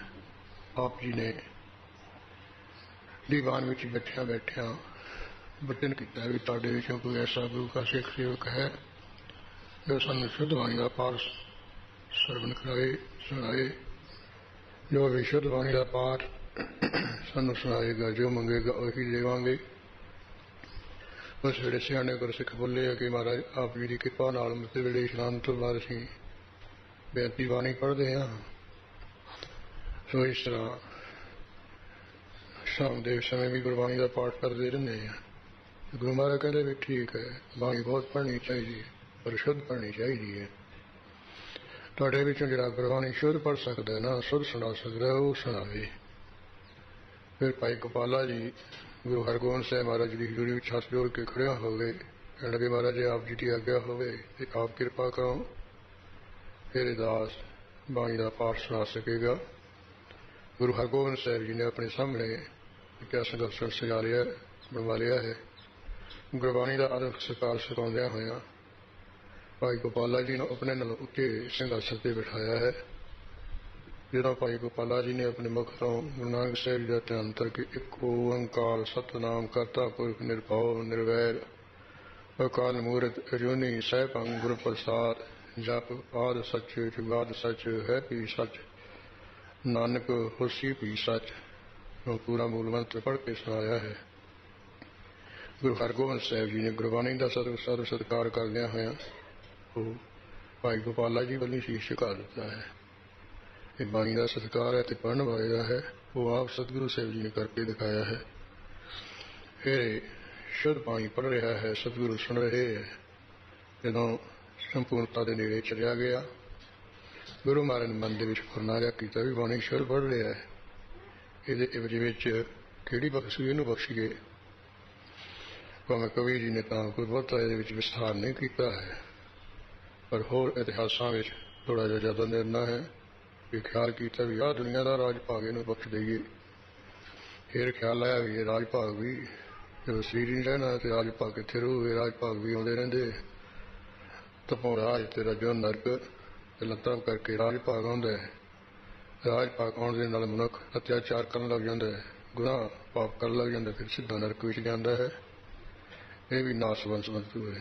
ਇਹ ਖਿਆਲ ਕਰਦੇ ਵੀ ਚਲੋ ਇੰਦਰਪੁਰੀ ਦਾ ਰਾਜ ਭਾਗ ਦੇ ਦਿੰਦੇ, ਇੰਦਰ ਦੇਵਤਾ ਬਣਾ ਦਿੰਦੇ, 33 ਕਰੋੜ ਦੇਵਤੇ ਦਾ ਮਾਲਕ ਹੋਊਗੇ, ਉੱਥੇ ਹਕੂਮਤ ਚੱਲੀ। ਇਹ ਖਿਆਲ ਆਉਂਦਾ ਵੀ ਇਹ ਬਾਣੀ ਵਿੱਚ ਇੰਦਰਪੁਰੀ ਨੇ ਚੱਲ ਨਹੀਂ ਰਹਿਣਾ, ਇਹ ਜਿਹੜੀ ਇੰਦਰਪੁਰੀ ਹੈ ਇਹਨੇ ਵੀ ਚੱਲ ਨਹੀਂ ਰਹਿਣਾ ਹੈ, ਇਹਨੇ ਵੀ ਇੱਕ ਦਿਨ ਜਦੋਂ ਮਹਾਪਰਲੋਂ ਦਾ ਸਮਾਂ ਆਇਆ ਖਤਮ ਨਾਸਵੰਤ ਹੋ ਜਾਣਾ ਹੈ। ਜਦੋਂ ਇੰਦਰ ਦੀ ਪੂਰੀ ਸਵਰਗਪੁਰੀ ਨੇ ਰਹਿਣਾ ਤੇ ਇੰਦਰ ਫਿਰ ਜੇ ਉਹ ਕਿੱਥੇ ਹੋਊਗਾ, ਉਹ ਵੀ ਪਿੱਛੇ ਜਾਊ। ਇਹ ਫਿਰ ਖਿਆਲ ਕਰਦੇ ਵੀ ਚਲੋ ਬ੍ਰਹਮ ਲੋਕ ਦਾ ਬ੍ਰਹਮੇ ਦਾ ਲੋਕ ਦਾ ਨੂੰ ਰਾਜ ਭਾਗ ਦਿੰਦੇ। ਫਿਰ ਖਿਆਲ ਆਉਂਦਾ ਵੀ ਉਹਨੇ ਵੀ ਚਲੇ ਜਾਣਾ ਹੈ। ਫਿਰ ਸ਼ਿਵਲੋਕ ਇੰਦਰਲੋਕ ਸ਼ਿਵਲੋਕ ਹੈ ਉਹ ਚਿਤਾ ਪਰ ਬਾਹਰ ਹੈ, ਉਹ ਇੱਥੇ ਫਿਰ ਆ ਜਾਈਦਾ ਤੇ ਸ਼ਿਵਪੁਰੀ ਦਾ ਹੋਏਗਾ ਕੱਲਾ। ਇੱਕ ਦਿਨ ਇਹਦਾ ਵੀ ਪਾਲ ਹੋ ਜਾਣਾ, ਇਹ ਸ਼ਿਵਪੁਰੀ ਵੀ ਨਹੀਂ ਰਹਿਣੀ। ਇਸੇ ਤਰ੍ਹਾਂ ਜਿਹੜਾ ਕੋਈ ਵਿਸ਼ਨ ਲੋਕ ਹੈ ਉਹਦਾ ਵੀ ਐਸੇ ਹੀ ਹੈ, ਉਹ ਵੀ ਨਾਸਵੰਤ ਹੈ। ਫਿਰ ਖਿਆਲ ਕਰਦੇ ਵੀ ਜੇ ਕੋਈ ਸਦਾਰਥ ਰਹਿਣ ਵਾਸਤੇ ਵਸਤੂ ਹੈ ਉਹ ਹੈ ਗੁਰੂ ਨਾਨਕ ਸਾਹਿਬ ਦੀ ਵਰਤਾ ਕਦੀ ਇੱਕ ਕਲਯੁਗ ਰਾਜ ਨਾਨਕ ਗੁਰੂ ਨਾਨਕ ਸਾਹਿਬ ਦਾ ਇਹ ਕਲਯੁਗ ਰਾਜ ਭਾਗ ਹੈ। ਰਾਜਯੋਗ ਜਨ ਬਾਣੇ ਉਹ ਜਿਨ੍ਹਾਂ ਨੇ ਦੋਹਾਂ ਦਾ ਆਨੰਦ ਮਾਣਿਆ ਹੈ। ਇਸ ਕਰਕੇ ਗੁਰੂ ਨਾਨਕ ਸਾਹਿਬ ਨੇ ਵਰਤਾ ਕਦੀ ਲਈ ਤਖਤੇ ਨੂੰ ਦੇ ਦਈਏ, ਇਹਦੇ ਉੱਪਰ ਦੀ ਤਾਂ ਹੋਰ ਕੋਈ ਆਪਣਾ ਵਸਤੂ ਹੈ ਨਹੀਂ ਹੈ। ਇਹ ਖਿਆਲ ਜਿਹਾ ਕਰਕੇ ਤੇ ਗੁਰੂ ਮਹਾਰਾਜ ਨੇ ਬੈਠਿਆ ਬੈਠਾ ਆਪਣਾ ਘੋੜਾ ਚੁੱਕਿਆ ਇਹ ਪਾਠ ਨੇੜੇ ਆਇਆ, ਸੰਪੂਰਨਤਾ ਸਾਰ ਗੁਰੂ ਨਾਨਕ ਦੀ ਗੱਦੀ ਦੇ ਤਖਤ ਉੱਪਰ ਇਹ ਸਿੱਖ ਨੂੰ ਬਿਠਾ ਦੇਵਾਂਗੇ। ਉਹਦਾ ਜਦੋਂ ਸ਼ਲੋਕ ਪੜ੍ਹਨ ਲੱਗਿਆ ਹੈ ਭਾਈ ਗੋਪਾਲਾ, ਉਹਦੇ ਮਨ ਵਿੱਚ ਇਹੋ ਜਿਹਾ ਫੁਰਨ ਆ ਗਿਆ ਵੀ ਭਾਈ ਸੁਭਾਗਾ ਗੁਰਸਿੱਖ 5 ਘੋੜੇ ਸਤਿਗੁਰੂ ਦੀ ਹਜ਼ੂਰੀ ਵਿੱਚ ਲੈ ਕੇ ਆਇਆ ਸੀ। ਉਹਨਾਂ ਵਿੱਚੋਂ ਇੱਕ ਤਾਂ ਗੁਰੂ ਮਹਾਰਾਜ ਨੇ ਆਪਣੇ ਕੋਲ ਅਸਵਾਰੀ ਲਈ ਰੱਖ ਲਿਆ ਹੈ, ਦੂਜਾ ਸ੍ਰੀ ਗੁਰਦਿੱਤਾ ਜੀ ਨੂੰ ਸ੍ਰੀ ਗੋਇੰਦਵਾਲ ਸਾਹਿਬ ਵਿਖੇ ਭੇਜ ਦਿੱਤਾ ਹੈ, ਤੇ ਤੀਸਰਾ ਪੈਂਦੇ ਖਾਂ ਨੂੰ ਇਸੇ ਤਰ੍ਹਾਂ ਇੱਕ ਵਿਧੀ ਚੰਦ ਨੂੰ ਬਖਸ਼ ਦਿੱਤਾ ਹੈ। ਇੱਕ ਹੁਣ ਤੇ ਵੇਲੇ ਵਿੱਚ ਘੋੜਾ ਖੁੜਦਾ ਵਖਾ ਵੇਲਾ ਕਿ ਜਦੋਂ ਮੈਂ ਪਾਠ ਪੂਰਾ ਕਰ ਸਕਿਆ ਮਹਾਰਾਜ ਕਰਕੇ ਮੰਗ ਵੀ ਕੀ ਮੰਗਣਾ ਹੈ। ਫਿਰ ਆਪਾਂ ਕਹਾਂਗੇ ਉਹ ਮਹਾਰਾਜ ਜਿਹੜਾ 5ਵਾਂ ਘੋੜਾ ਖੁੜਦਾ ਨਾ ਤੇ ਵੇਲੇ ਵਿੱਚ ਉਹ ਮੈਨੂੰ ਦਿਓ ਵੀ ਹੋਰ ਇਹੋ ਜਿਹੇ ਘੋੜੇ ਤੇ ਚੜ੍ਹਨਾ ਹੈ ਤਾਂ ਇਹ ਸਵਰਗ ਲੋਕ ਦੀ ਬਹਾਰ ਹੈ। ਇਹਦੇ ਤੇ ਚੜ੍ਹ ਕੇ ਫਿਰ ਦੁਸ਼ਟਾਂ ਦਾ ਨਾਸ਼ ਕਰਾਂਗੇ, ਜ਼ੁਲਮ ਦਾ ਨਾਸ਼ ਕਰਾਂਗੇ ਤੇ ਉਹ 1.25 ਲੱਖ ਘੋੜੇ ਦਾ ਕੀ ਹੁੰਦਾ ਹੈ। ਇਹ ਦਰਿਆ ਫਰਨਾ ਕਰ ਲਿਆ ਗੁਰੂ ਮਹਾਰਾਜ ਨੇ। ਫਿਰ ਜਦੋਂ ਸਮਾਪਤ ਕੀਤਾ ਕਹਿੰਦੇ ਵੀ ਆਹ ਕੀ ਕਰਨ ਨੂੰ ਬੈਠਾ, ਅਜੇ ਤਾਂ ਗੁਰੂ ਨਾਨਕ ਸਾਹਿਬ ਦਾ ਗੁਰਤਾ ਗੱਦੀ ਦੇ ਤਖਤੇ ਤੇ ਅਨੁਭਵ ਟੁੱਟਣ ਲਈ ਉੱਠ ਰਹੇ ਸੀ, ਤੂੰ ਆਨੇ ਕਿਹੜੀ ਚੀਜ਼ ਤੇ ਡਿੱਗ ਪਿਆ। ਫਿਰ ਕਹਿਣ ਲੱਗਾ ਵੀ ਤੇਰੇ ਵੱਸ ਦੀ ਗੱਲ ਨਹੀਂ ਹੈ, ਇਹ ਗੁਰੂ ਨਾਨਕ ਦੇ ਗੁਰਤਾ ਗੱਦੀ ਦਾ ਤਖਤ ਜਿੱਥੇ ਜਾਣਾ ਉੱਥੇ ਜਾਣਾ ਹੈ। ਚੰਗਾ ਬਈ ਜੋ ਤੂੰ ਮੰਗਿਆ ਹੈ ਉਹੀ ਲੈ ਲੈ। ਉਹ 1.25 ਲੱਖ ਦਾ ਘੋੜਾ ਵੀ ਕੱਟੀ ਸਹਿਲ ਮਹਾਰਾਜ ਨੇ ਬਖਸ਼ ਦਿੱਤਾ। ਨਾਲ ਬੰਨ ਨੂੰ ਬਚਨ ਕਹਿੰਦੇ ਵੀ ਇਹ ਤੈਨੂੰ ਸ਼ੁੱਧ ਪਾਠ ਸੁਣਾਇਆ, ਤੇਰਾ ਜਨਮ ਮਰਨ ਦਾ ਦੁੱਖ ਵੀ ਕੱਟ ਦਿੱਤਾ, ਤੈਨੂੰ ਭੋਗ ਮੋਖ ਵੀ ਬਖਸ਼ ਦਿੱਤੀ, ਇਹ ਸਭ ਕੁਛ ਬਖਸ਼ ਕੇ ਨਿਹਾਲ ਕਰ ਦਿੱਤਾ। ਨਹੀਂ ਜਿਹੜਾ ਸ਼ੁੱਧ ਪਾਠ ਸੁਣਾਉਂਦਾ ਉਹਨੂੰ ਇਹ ਬਖਸ਼ਿਸ਼ ਹੁੰਦੀ ਹੈ। ਹੁਣ ਅਸੀਂ ਕਈ ਵਾਰੀ ਪਾਠ ਤਾਂ ਕਰਦੇ ਹਾਂ ਬਹੁਤ ਪਰ ਸ਼ੁੱਧ ਸਾਡਾ ਨਹੀਂ ਹੁੰਦਾ ਹੈ। ਉਹ ਸ਼ੁੱਧ ਜੇ ਤੱਕ ਕਿਸੇ ਤੋਂ ਸੰਥਿਆ ਲਊ ਹੋਵੇ, ਜਿਹਨੇ ਸ਼ੁੱਧ ਪਹਿਲਾਂ ਆਪ ਸੰਥਿਆ ਲੈ ਕੇ ਪਾਠ ਸ਼ੁੱਧ ਕੀਤਾ ਉਹ ਤਾਂ ਸ਼ੁੱਧ ਕਰਾ ਦੂ, ਉਹਨੇ ਆਪ ਸ਼ੁੱਧ ਕੀਤਾ ਹੁੰਦਾ ਹੈ ਤੇ ਨਾ ਸਾਡੇ ਸ਼ੁੱਧ ਹੁੰਦਾ। ਬਸ ਚਲੀ ਜਾਂਦਾ ਇਹ ਸਿਲਸਿਲਾ। ਸੁਖਮਨੀ ਵਾਲਿਆਂ ਨੂੰ ਤੁਸੀਂ ਸੁਣ ਲਓ, ਜਿਨ੍ਹਾਂ ਦੀਆਂ ਸਟੇਸ਼ਨਾਂ ਬਣੀਆਂ ਬਹੁਤ ਅਸ਼ੁੱਧ ਪੜ੍ਹਦੇ ਰੱਬ ਕੇ ਕਹ ਕੇ ਹਰੇ ਲਾਵਾਂ। ਬਾਕੀ ਹੋਰ ਕੋਈ ਔਂਕੜਾ ਇਹਨਾਂ ਨੂੰ ਨਹੀਂ ਪਤਾ, ਸਿਹਾਰੀ ਕਿਵੇਂ ਦੀ ਆਵਾਜ਼ ਕੱਢਣੀ ਕੋਈ ਨਹੀਂ ਹੈ, ਬਸ ਜਿਵੇਂ ਚੱਲਦਾ ਚੱਲੀ ਤੁਰੇ ਜਾਂਦੇ ਨੇ। ਫਿਰ ਪੜ੍ਹਨ ਦਾ ਵੀ ਤਰੀਕਾ ਇਹਨਾਂ ਦਾ ਆਪਣਾ ਹੀ ਹੈ, ਅੱਧੀ ਕਿਤੋਂ ਕਦੇ ਪੜ੍ਹਨਗੇ, ਅੱਧੀ ਕਿਤੋਂ ਕਦੇ ਪੜ੍ਹਨਗੇ, ਦੂਜੇ ਚ ਪੁੱਛੋ ਸਾਰੀ ਸੁਖਮਨੀ ਵਾਲੀ ਪੜ੍ਹਦੇ, ਅੱਧੀ ਉਹ ਪੜ੍ਹਨਗੇ, ਦੂਜੇ ਤੇ ਪੜ੍ਹਨਗੇ, ਇੱਕ ਤੋਂ ਕਿਤੇ ਪੜ੍ਹਨੀ ਦੂਜਿਆਂ ਨੇ ਪੜ੍ਹਨੀ ਹੈ। ਇਹ ਭਲੇ ਮਾਸਟਰ ਵਿੱਚ ਤੁਸੀਂ ਪੂਰਾ ਤਾਂ ਕਰੋ। ਕਹਿੰਦੇ ਸਾਡੇ ਉਹ ਮਰਜ਼ਾਦਾ ਚ ਨਾ ਰਾਗ ਚ ਨਾ ਫਰਕ ਪੈ ਜਾਏ, ਜਥੇਦਾਰੀ ਚ ਨਾ ਫਰਕ ਹੈ, ਜੇ ਬਣੇਗਾ ਕੋਈ ਨਹੀਂ। ਹੁਣ ਇੱਕ ਕਹੂਗਾ ਪ੍ਰਭ ਕੈ ਸਿਮਰਨ ਗਾ ਬੰਨਾ ਵਸੈ, ਉਹਨੇ ਚੁੱਪ ਕਰ ਜਾਣਾ, ਦੂਜੇ ਕਹਿਣਗੇ ਪ੍ਰਭ ਕੈ ਸਿਮਰਨ ਦੁੱਖ ਜਮਨ ਵਸੈ। ਉਹ ਫਿਰ ਅੱਗੇ ਕਹੂ ਪ੍ਰਭ ਕੈ ਸਿਮਰਨ ਕਾਲ ਪਰ ਹਰੈ, ਅੱਗੇ ਦੂਜੇ ਕਹਿਣਗੇ ਪ੍ਰਭ ਕੈ ਸਿਮਰਨ ਦੁਸ਼ਮਣ। ਅੱਧੀ ਛੜੀ ਜਾਣੀ, ਅੱਧੀ ਬੜੀ ਜਾਣੀ। ਫਿਰ ਉਸੇ ਤਰ੍ਹਾਂ ਉਹ ਪ੍ਰਭ ਕੈ ਨਹੀਂ ਕਹਿਣਾ, ਸਾਰੇ ਕਹਿਣਗੇ ਪ੍ਰਭ ਕੇ ਸਿਮਰਨ। ਸਾਰ ਕੇ ਸੰਗ ਬ੍ਰਹਮ ਗਿਆਨੀ ਕੇ ਸੰਤ ਕੇ ਦੁਖਨ ਕੇ ਕਈ ਕਹਿੰਦਾ ਕਹਿ ਕਿਸੇ ਨਹੀਂ ਨਿਕਲਣਾ, ਜਾਣਦੇ ਨਹੀਂ ਵੀ ਕਹਿ ਹੈਗਾ ਕੀ ਕਦੇ ਨਾ ਖਾਈਦਾ। ਬਾਕੀ ਸਿਆਰੀਆਂ ਬੈਰੀਆਂ ਤਾਂ ਇਹਨਾਂ ਨੂੰ ਮਾਫੀ ਹੈ, ਉਹਨਾਂ ਦਾ ਨਹੀਂ ਕੋਈ ਖਿਆਲ ਹੋਇਆ, ਜਿਹੜੀ ਗਲਤੀਆਂ ਦੇ ਢੇਰ ਲਾ ਦਿੰਦੇ ਨੇ। ਪਰ ਕਈ ਵਾਰੀ ਐਸਾ ਹੁੰਦਾ ਵੀ ਜਿੰਨਾ ਚਿਰ ਮਨੁੱਖ ਕਿਸੇ ਤੋਂ ਸੰਤਿਆ ਕਰਦਾ ਨਹੀਂ ਨਾ, ਉਹਨਾਂ ਚ ਉਹਨੂੰ ਭੁਲੇਖਾ ਹੁੰਦਾ ਵੀ ਮੈਂ ਸ਼ਾਇਦ ਬਹੁਤ ਸ਼ੁੱਧ ਪੜ ਰਿਹਾ। ਇਹ ਤਾਂ ਮੈਨੂੰ ਹੀ ਬੜਾ ਭੁਲੇਖਾ ਸੀ ਜਦੋਂ ਮੈਂ ਟਕਸਾਲ ਨਹੀਂ ਨਾ ਗਿਆ ਸੀ, ਮੈਂ ਇਹ ਸਮਝਦਾ ਮੇਰੇ ਵਰਗਾ ਨਹੀਂ ਕੋਈ ਪਾਠੀ। ਪਰ ਜਦੋਂ ਜਾ ਕੇ ਉੱਥੇ ਸੰਸਿਆ ਕਰਨਗੇ ਫਿਰ ਪਤਾ ਚੱਲਿਆ ਵੀ ਆਪਾਂ ਉੱਲੂ ਦੇ ਬੈਠੀ ਐਵੇਂ ਗਲਤ ਬੜੀ ਗਏ। ਆਪਾਂ ਤਾਂ ਹੋਇਆ ਕੁਛ ਨਹੀਂ, ਐਵੇਂ ਹੀ ਸੈਤਾਂ ਚੁੱਕਿਆ ਹੋਇਆ ਸੀ ਵੀ ਬੜਾ ਵਧੀਆ ਪਾਠ ਆਪਾਂ ਕਰਦੇ ਹਾਂ, ਫਿਰ ਤਾਂ ਕੱਖ ਨਹੀਂ ਆਉਂਦਾ। ਇਹ ਤਾਂ ਜਦੋਂ ਕਿਸੇ ਨੇ ਸ਼ੁੱਧ ਪਾਠ ਕੀਤਾ ਨਾ, ਤਾਂ ਤੁਸੀਂ ਸ਼ੁੱਧ ਸੰਥਿਆ ਕਰੋਗੇ ਫਿਰ ਤੁਹਾਨੂੰ ਪਤਾ ਲੱਗੂਗਾ। ਫਿਰ ਮੈਂ ਬਥੇਰੇ ਹੱਥ ਮਾਰ ਐਵੇਂ ਗਲਤ ਪੜੀ ਗਏ। ਗਲਤ ਪੜ੍ਹਨ ਦਾ ਜਿਹੜਾ ਅਸਰ ਗਲਤ ਪੈਣਾ, ਜਿਵੇਂ ਟੀਕਾ ਜਿੰਨਾ ਮਰਜ਼ੀ ਕੀਮਤੀ ਹੋਵੇ, ਜਿਹਦਾ ਲਾਉਣ ਦਾ ਢੰਗ ਗਲਤ ਹੈ ਨਾ, ਉਹਨੇ ਅਸਰ ਗਲਤ ਕਰਨਾ ਹੈ। ਜੇ ਕੋਈ ਐਕਸ਼ਨ ਵੇਖ ਲਓ ਗਲਤ ਢੰਗ ਨਾਲ ਲਾਇਆ ਹੋਇਆ ਕਿੰਨਾ ਨੁਕਸਾਨ ਕਰਦਾ ਹੈ। ਇੱਕ ਨਾੜ ਚਲਾਉਣ ਵਾਲਾ ਹੁੰਦਾ, ਇੱਕ ਮੱਸੇ 'ਚ ਮਾਸ ਚਲਾਈ ਜਾਏ, ਜਾਣੀ ਉਹ ਨਾੜ ਵਾਲਾ ਮੱਸੇ ਚਲਾ ਦਿਓ, ਮੱਸੇ ਵਾਲਾ ਅਸੀਂ ਨਾੜ ਚਲਾ ਲਓ, ਦੋਵੇਂ ਭੋਗ ਪਾ ਦਿੰਦੇ ਤੁਹਾਡੇ ਸਾਹਮਣੇ ਵੀ ਗਲਤ ਹੈ ਨਾ। ਐਵੇਂ ਜਿਹੜੀ ਗੁਰਬਾਣੀ ਹੈ ਤਾਂ ਬਹੁਤ ਮਹਾਨ, ਪਰ ਜਿਹਨੂੰ ਗਲਤ ਪੜ੍ਹੇ ਨਾ ਜਿੰਨਾ ਆਪਾਂ ਨੂੰ ਉਹਨਾਂ ਬੜਾ ਪਾਪ ਵੀ ਹੈ। ਤੇ ਫਿਰ ਜਿਹੜਾ ਗਲਤ ਪੜ੍ਹਦਾ ਹੈ ਉਹਦੇ ਤੇ ਅਸਰ ਬਹੁਤ ਮਾੜਾ ਪੈਂਦਾ ਹੈ। ਕਈ ਵਾਰੀ ਉਹ ਕਹਿੰਦੇ ਵੀ ਇੰਨੀ ਬਾਣੀ ਪੜ੍ਹਦੇ ਮਨ ਬੇਚੈਨ ਰਹਿੰਦਾ ਹੈ, ਮਨ ਤੇ ਕੋਈ ਅਸਰ ਨਹੀਂ ਹੈ। ਤੇ ਤੁਸੀਂ ਸਮਝ ਲਓ ਵੀ ਅਸੀਂ ਬਾਣੀ ਗਲਤ ਪੜ੍ਹਦੇ ਹੋਵਾਂਗੇ। ਨਹੀਂ ਤਾਂ ਇੱਕ ਓਮਕਾਰ ਜਦੋਂ ਸ਼ੁੱਧ ਕਰਾਂਗੇ ਉਹਦੇ ਟਿਕ ਜਾਓ। ਜਦੋਂ ਕਿਤੇ ਮੂਲ ਮੰਤਰ ਸ਼ੁੱਧ ਪੜ੍ਹ ਲਾਂਗੇ ਉਦੋਂ ਹੀ ਕਹਾਂਗੇ ਵੀ ਹਾਂ ਸਤਿਵਤੀ ਜੁੜਦੀ ਹੈ, ਮਨ ਟਿਕਦਾ ਹੈ। ਕਿਉਂਕਿ ਸ਼ੁੱਧ ਨੇ ਜਿਹੜਾ ਅਸਰ ਹੈ ਸ਼ੁੱਧ ਸਾਡੇ ਮਨ ਤੇ ਪਾ ਹੀ ਦੇਣਾ ਹੈ। ਜਦੋਂ ਸ਼ੁੱਧ ਅਸਰ ਪੈ ਗਿਆ ਸਾਡਾ ਮਨ ਸਹਿਜੇ ਸ਼ੁੱਧ ਹੋ ਜਾਣਾ। ਇਸ ਕਰਕੇ ਗੁਰੂ ਮਹਾਰਾਜ ਦੇ ਉਹ 10ਵੇਂ ਪਾਤਸ਼ਾਹ ਦੇ ਵੀ ਬਚਨ ਹੈ ਤੇ 7ਵੇਂ ਪਾਤਸ਼ਾਹ ਦੇ ਵੀ ਬਚਨ ਹੈ। ਸੁਖੋ ਸੁਣੋ ਸੀਖ ਇਹ ਮੇਰੀ, ਬਾਣੀ ਪੜ੍ਹੋ ਸ਼ੁੱਧ ਗੁਰ ਕੇਰੀ, ਪੜ੍ਹੈ ਮਹਾਤਮ ਲਹਿ ਵਿਸਾਲ, ਹਲਤ ਪਰਤ ਮੈਂ ਹੋਏ ਨਿਹਾਲ। ਉਹ ਜਦੋਂ ਇੱਕ ਸਿੱਖ ਨੇ ਅਨੰਦਪੁਰ ਦੇ ਵਿੱਚ ਓਂਕਾਰ ਬਾਣੀ ਦਾ ਪਾਠ ਕਰਦੇ ਦਲਾਵਾਂ ਦੇ ਥਾਂ ਲਾਲ ਲਾ ਦਿੱਤੀ ਸੀ ਨਾ, ਕਰਤੇ ਕੀਮਤ ਕਰਤਾ ਜਾਣਾ ਹੈ ਕਹਿ ਜਾਣਾ ਦੇ ਥਾਂ ਕੇ ਜਾਣਾ, ਗੁਰਸੂਰਾ ਕਰ ਗਿਆ ਪਾਠ। ਗੁਰੂ ਕਲਗੀਧਰ ਪਾਤਸ਼ਾਹ ਦੇ ਨੇੜੇ ਹੀ ਸੀ ਤੇ ਮਹਾਰਾਜ ਉੱਚੇ ਥਾਂ ਸੀ, ਉੱਪਰ ਬੈਠੇ ਸੀ ਮਕਾਨ ਦੇ ਕੋਠੇ ਦੇ। ਆਵਾਜ਼ ਕੰਨਾਂ ਵਿੱਚ ਪਈ ਤੇ ਆਪ ਜੀ ਨੇ ਕਿਹਾ ਵੀ ਸਿੰਘਾ ਬਾਣੀ ਸ਼ੁੱਧ ਪੜ੍ਹ। ਉਹ ਨਾ ਸੁਣ ਸਕਿਆ। ਮਹਾਰਾਜ ਨੇ ਫੇਰ ਕਿਹਾ ਵੀ ਬਾਣੀ ਸ਼ੁੱਧ ਕਰ, ਸ਼ੁੱਧ ਪੜ੍ਹ। ਜਦੋਂ ਉਹਨੇ ਨਾ ਸੁਣਿਆ ਉਦੋਂ ਬਲੀ ਤੁਰਿਆ ਜਾ ਤੇ ਭਾਈ ਆਲਮ ਸਿੰਘ ਨੂੰ ਮਹਾਰਾਜ ਨੇ ਕਿਹਾ ਵੀ ਇਹਨੂੰ ਸਮਝਾ ਬਾਣੀ ਸ਼ੁੱਧ ਪੜ੍ਹੇ। ਤੇ ਆਲਮ ਸਿੰਘ ਥੋੜ੍ਹਾ ਜਿਹਾ ਤੇਜ਼ ਤਰਾਰਾ ਸੀ, ਉਹਨਾਂ ਜਾਂਦਿਆਂ ਥੱਪੜ ਤਰਤਾ, ਮਹਾਰਾਜ ਤੈਨੂੰ ਕਹਦੇ ਬਾਣੀ ਸ਼ੁੱਧ, ਤੂੰ ਸੁਣਦਾ ਹੀ ਨਹੀਂ, ਮਹਾਰਾਜ ਨਹੀਂ ਸੁਣਦਾ। ਉਹਦਾ ਮਨ ਜਿਹਾ ਭੰਗ ਹੋ ਗਿਆ, ਵੇਖੋ ਬਾਣੀ ਪੜ੍ਹਦੇ ਸੀ ਥੱਪੜ ਵੱਜ ਗਿਆ। ਮਹਾਰਾਜ ਕੋਲ ਆ ਗਿਆ, ਕਹਿੰਦਾ ਮਹਾਰਾਜ ਤੁਸੀਂ ਕਿੰਨੇ ਜਮਾਤ ਤੋਂ ਪਹੁੰਚਾਉਂਦੀ ਹੈ, ਜਮਾਤ ਤੋਂ ਪਈ ਵਜਾਓ ਤੇ ਥੱਪੜ ਵੱਜਦੇ ਬਾਣੀ ਪੜ੍ਹਦੇ ਆ। ਗੁਰੂ ਮਹਾਰਾਜ ਕਹਿੰਦੇ ਤੂੰ ਸਾਰੇ ਮਾਰੀ ਜਾਂਦਾ ਸੀ। ਤੇ ਇੱਕ ਮਾਰਦਾ ਵੇਖ ਕੀ ਹੋ ਗਿਆ, ਕਹਿ ਗਿਆ ਮੈਂ ਤੁਹਾਡੇ ਥੱਪੜ ਕਿਵੇਂ ਮਾਰ ਸਕਦਾ। ਗੁਰੂ ਮਹਾਰਾਜ ਕਹਿੰਦੇ ਜਿਹੜੀ ਬਾਣੀ ਗਲਤ ਪੜ੍ਹਨੀ ਨਾ, ਸਾਰੇ ਥੱਪੜ ਮਾਰਨਾ, ਚਪੇੜ ਮਾਰਨੀ ਹੈ। ਅਸੀਂ ਤੈਨੂੰ ਆਵਾਜ਼ ਵੀ ਦਿੱਤੀ ਸੀ ਵੀ ਤੂੰ ਬਾਣੀ ਸ਼ੁੱਧ ਕਰਕੇ ਪੜ੍ਹ, ਪਰ ਤੇਰਾ ਇਹਦਾ ਧਿਆਨ ਨਹੀਂ ਸੀ, ਤੂੰ ਪਈ ਗਿਆ। ਤੇ ਭਾਈ ਆਲਮ ਸਿੰਘ ਨੂੰ ਕਿਹਾ ਸੀ ਵੀ ਤੂੰ ਜਾ ਕੇ ਸਮਝਾ। ਇਹਨੇ ਫਿਰ ਥੋੜ੍ਹਾ ਜਿਹਾ ਉਹਦੀ ਕੀ ਕਰ ਲਈ, ਉਹ ਵੀ ਕਹਿ ਸਕਦਾ ਸੀ, ਇਹਨੇ ਥੱਪੜ ਮਾਰਤਾ। ਉਸ ਵੇਲੇ ਫਿਰ ਕਹਿਣ ਲੱਗੇ ਮਹਾਰਾਜ ਸ਼ੁੱਧ ਬਾਣੀ ਤਾਂ ਪੜ੍ਹੀ ਜਾ ਸਕਦੀ ਜੇ ਗੁਰਬਾਣੀ ਦੇ ਅਰਥ ਆਉਂਦੇ ਹੋਣ, ਨਹੀਂ ਤਾਂ ਮੁਸ਼ਕਲ ਹੈ। ਕਿਉਂਕਿ ਜਦੋਂ ਅਰਥ ਆਉਂਦਾ ਹੈ ਫਿਰ ਉਹ ਲਫ਼ਜ਼ ਦਾ ਪਤਾ ਲੱਗ ਜਾਂਦਾ ਵੀ ਇਹਦਾ ਉਚਾਰਨ ਇਹ ਹੋਣਾ। ਪਰ ਫਿਰ ਵੀ ਜਿਹੜੇ ਸੰਥਿਆ ਸੀ ਗੁਰਬਾਣੀ ਦੀ ਕਰ ਲਈਏ ਕਾਫੀ ਸ਼ੁੱਧ ਪਾਠ ਹੋ ਜਾਂਦੇ ਅਰਥ ਆਉਂਦੇ ਹੁਣ ਤਾਂ ਫਿਰ ਕਹਾਂ ਪਾਈਏ। ਇਸ ਵੇਲੇ ਗੁਰੂ ਕਲਗੀਧਰ ਜੀ ਕਹਿਣ ਲੱਗੇ ਵੀ ਹੁਣ ਤਾਂ ਜੰਗ ਯੁੱਧ ਹੋ ਰਹੇ ਹੈ, ਜਦੋਂ ਕਿਤੇ ਸਮਾਂ ਵਿਹਲਾ ਹੋਇਆ ਉਦੋਂ ਯਾਦ ਕਰੋ, ਤੁਹਾਨੂੰ ਗੁਰਬਾਣੀ ਦੇ ਅਰਥ ਵੀ ਸੁਣਾ ਦਿਆਂਗੇ। ਉਸ ਵੇਲੇ ਉਹ ਗੁਰਸਿੱਖ ਨੂੰ ਸਮਝਾਇਆ ਬੁਝਾਇਆ, ਕਹਿਣ ਲੱਗੇ ਵੀ ਕਿਉਂ ਗਲਤ ਬਾਣੀ ਪੜ੍ਹ ਕੇ ਤੇ ਅਰਥ ਵੀ ਗਲਤ ਕਰੀ ਜਾ ਰਿਹਾ ਸੀ, ਅਰਥ ਦਾ ਅਨਰਥ ਕਰੀ ਜਾ ਰਿਹਾ ਸੀ। ਸੁਣਾਇਆ ਉਸਨੂੰ ਗੁਰਬਾਣੀ ਨਾਲ ਸ਼ੁੱਧ ਪਾਠ। ਕਹਿਣ ਲੱਗੇ ਵੀ ਦੇਖ ਤੂੰ ਸ਼ੁੱਧ ਪੜ੍ਹਦਾ ਸੀ, ਤੂੰ ਕਹਿੰਦਾ ਸੀ ਕਰਤੇ ਕੀ ਮਿਤ ਕਰਤਾ ਜਾਣਾ ਕਿ ਜਾਣਾ ਗੁਰਸੂਰਾ, ਵੀ ਕਰਤੇ ਦੀ ਜਿਹੜੀ ਮਿਤ ਮਰਿਆਦਾ ਹੈ ਉਹਨੂੰ ਜਾਂ ਤਾਂ ਕਰਤਾ ਜਾਣਦਾ ਹੈ, ਕਹਿਦਾ ਅਰਥ ਹੈ, ਅਥਵਾ ਕਹਿਦਾ ਅਰਥ ਹੈ ਜਾਂ ਵੀ ਜਾਂ ਗੁਰੂ ਸੂਰਬੀਰ ਜਾਣਦਾ ਹੈ। ਕਰਤੇ ਦੀ ਮਿਰਚ ਵਾਹਿਗੁਰੂ ਨੇ ਕੀ ਕਰਨਾ ਕਰਾਉਣਾ, ਜਾਂ ਆਪ ਉਹ ਜਾਣਦਾ ਜਾਂ ਉਹਦਾ ਜਿਹੜਾ ਸਰੂਪ ਗੁਰੂ ਹੈ ਉਹ ਜਾਣਦਾ ਹੈ। ਆਪਣਾ ਆਪ ਤੋਂ ਤੇ ਗੁਰੂ ਤੋਂ ਬਗੈਰ ਹੋਰ ਕਿਸੇ ਨੂੰ ਨਹੀਂ ਪਤਾ ਵੀ ਵਾਹਿਗੁਰੂ ਨੇ ਕੀ ਕਰਨਾ ਹੈ। ਤੇ ਤੂੰ ਪੜ੍ਹ ਰਿਹਾ ਸੀ ਕਿ ਜਾਣਾ ਗੁਰਸੂਰਾ, ਇਹਦਾ ਅਰਥ ਹੈ ਵੀ ਕਿਆ ਕੀ ਵੀ ਕਰਤੇ ਦੀ ਮਰਜ਼ਾਦਾ ਨੂੰ ਕਰਤਾ ਤਾਂ ਜਾਣਦਾ ਹੈ, ਕਿ ਜਾਣਾ ਗੁਰਸੂਰਾ ਗੁਰੂ ਸੂਰਬੀਰ ਕੀ ਜਾਣਦਾ, ਜਿਹਨੇ ਗੁਰੂ ਨੂੰ ਕੋਈ ਨਹੀਂ ਪਤਾ। ਫਿਰ ਜੇ ਗੁਰੂ ਨੂੰ ਨਹੀਂ ਪਤਾ ਤੇ ਗੁਰੂ ਕੀ ਜਾਣੂ, ਕਿਸੇ ਨੂੰ ਆਪ ਹੀ ਨੂੰ ਪਤਾ ਹੈ ਕਿੰਨਾ ਅਰਥ ਹੋ ਗਿਆ ਹੈ। ਇੱਕ ਲਾਂ ਲਾਉਣ ਨਾਲ ਇੰਨਾ ਅਰਥ ਗਲਤ ਬਣਦੇ ਵੀ ਗੁਰੂ ਸੂਰਮਾ ਕੁਝ ਨਹੀਂ ਜਾਣਦਾ, ਤੇ ਕਿਤੇ ਹੈ ਕਹਿ ਨਾਲ ਵੀ ਗੁਰੂ ਸੂਰਮਾ ਜਾਣਦਾ ਹੈ ਸਭ ਕੁਛ ਵਾਹਿਗੁਰੂ ਦੀ ਮਰਜ਼ਾਦਾ ਨੂੰ। ਤੇ ਉਹਦਾ ਸਿੱਖ ਨੇ ਇੱਕ ਲਾਂ ਲਾਈ ਸੀ, ਇੱਕ ਅੱਖਰ ਗਲਤ ਪੜਿਆ ਸੀ, ਇੰਨਾ ਅਨਰਥ ਹੋ ਗਿਆ।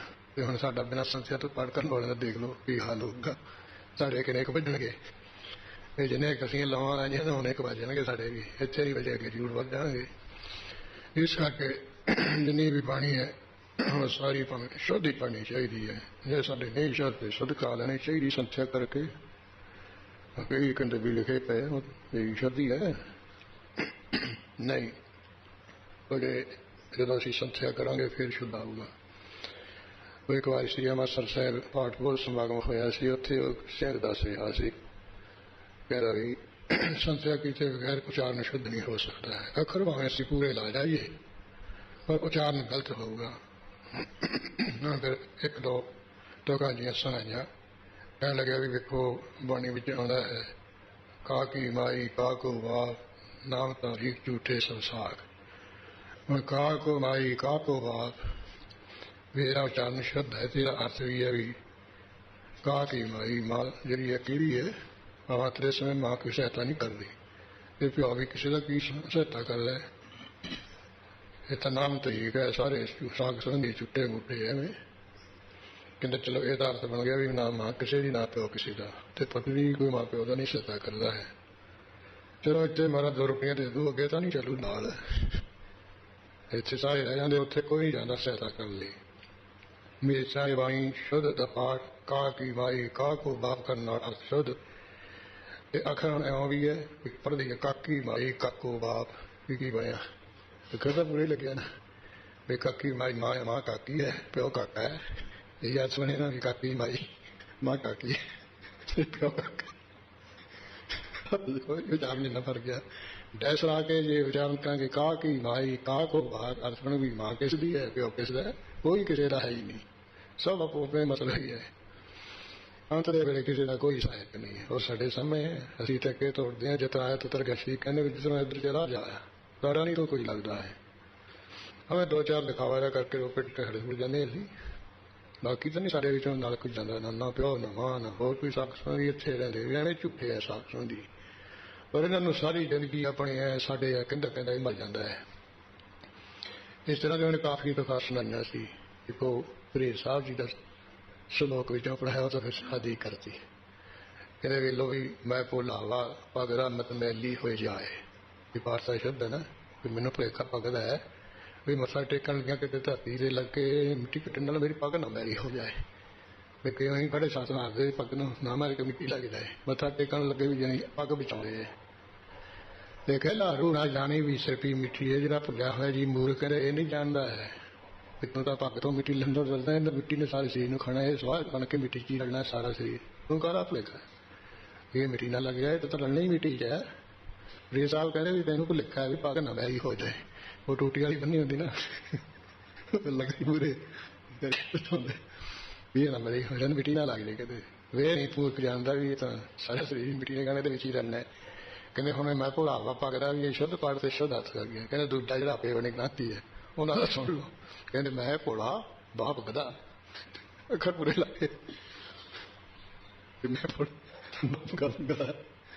अखर कोई नहीं फर्क पर उच्चारण में बिना संशय तो इन्ना फर्क पै गया है इस तरह एक होर उसने सुनाया कहते भी आपे अपने ग्रंथियां ये पाठ है भी शुद्ध पढ़ने वाला जिन्हें संत्या की उन्हें कीम कीम की माई इं करना अर्थ शुद्ध बन गया फिर दूजे पाठ में आपे ही असी पढ़े हुए आपे ग्रंथी हुए हैं आपे नितनेमी है फिर नहीं की मक्की मक्की माए अखर पूरे लगे है कोई नहीं रहा है तो देख लो कि ना बन गया गल न की मक्की मक्की माई हो जाने कई पाठ स्टेज से खड़ के सुनाए भी असी दलित रह जाने अखर पूरे लाए एक महाराज ने कहा अखर लिखे सही गावा कहना जी जो अखर लिखे असं तो पूरे कर दें नहीं पता गलत पढ़ते पता नहीं शब्द पढ़ते अखर नहीं कोई छड़ते एक अखर नहीं छड़ते पढ़ते अर्थ संख्या तो सारे गलत है वो कितने देश लेना कितने इकट्ठा पाठ करना कितने कस के करना है कितने थोड़ा ढिला करना है कितने पाठ शेर करके करना है ये जो संख्या करा फिर पता चलूगा ये भाई गोपाला जी को एक सीमदान जी निकले जिन्होंने शुद्ध गुरु जपजी साहब का पाठ गुरु हरगोबिंद साहब जी ने सुनाया तो महाराज ने देख लो भी ये शुद्ध बाणी पढ़ने का फल भी उन्होंने गुरतगद्दी के तख्त से बिठाने लिए तैयार से ये ना बोलना जपजी बाणी का तो बेनती फल है गुरु अमरदास साहब जी ने बौली रच के फिर जपजी बाणी का महात्म देना भी एक एक पौड़ी से स्नान करके एक जपजी का पाठ कर ले 1 लाख जोनी जी है पूरा नाश हो जाए 1 लाख जोनी नहीं भुगनी पड़ेगी फिर दूजी पौड़ी से दूजा पाठ कर ले फिर 1 लाख जोनी होर कटी जाएगी 84 लाख जोनी है जो 84 पाठ एक एक पौड़ी से बैठ के 84 वारी स्नान कर रहा है वही जपजी बाणी 84 लाख जोनी कट देंदी है फिर जिसे सन साहब गुरुद्वारा बनाया उसे तो हाथी बताती गुरु अमरदास साहब जी ने देते स्नान सरोवर करके एक जपजी का पाठ करके तो फिर अरदास करके सन में भी निकल जाए बस कहते एक जपजी साहब के नाल 84 कटी जाए इन्ना फल पर पढ़न का शुद्ध फल है शुद्ध पढ़ना चाहिए तो जिम्मे भाई गोपाला जी ने गुरु महाराज ने बख्शिश की घोड़ा भी देता वस्त्र भी देते गहने भी देते खुली माया भी देती भोग मोख भी देती जन्म भी कट देता तो कल सारा प्रसंग सुया सी बाणी दे शुद्ध पढ़न वाला जिम्मे कि प्रसंग आता है वो सारा ही सुनिए मन ला के।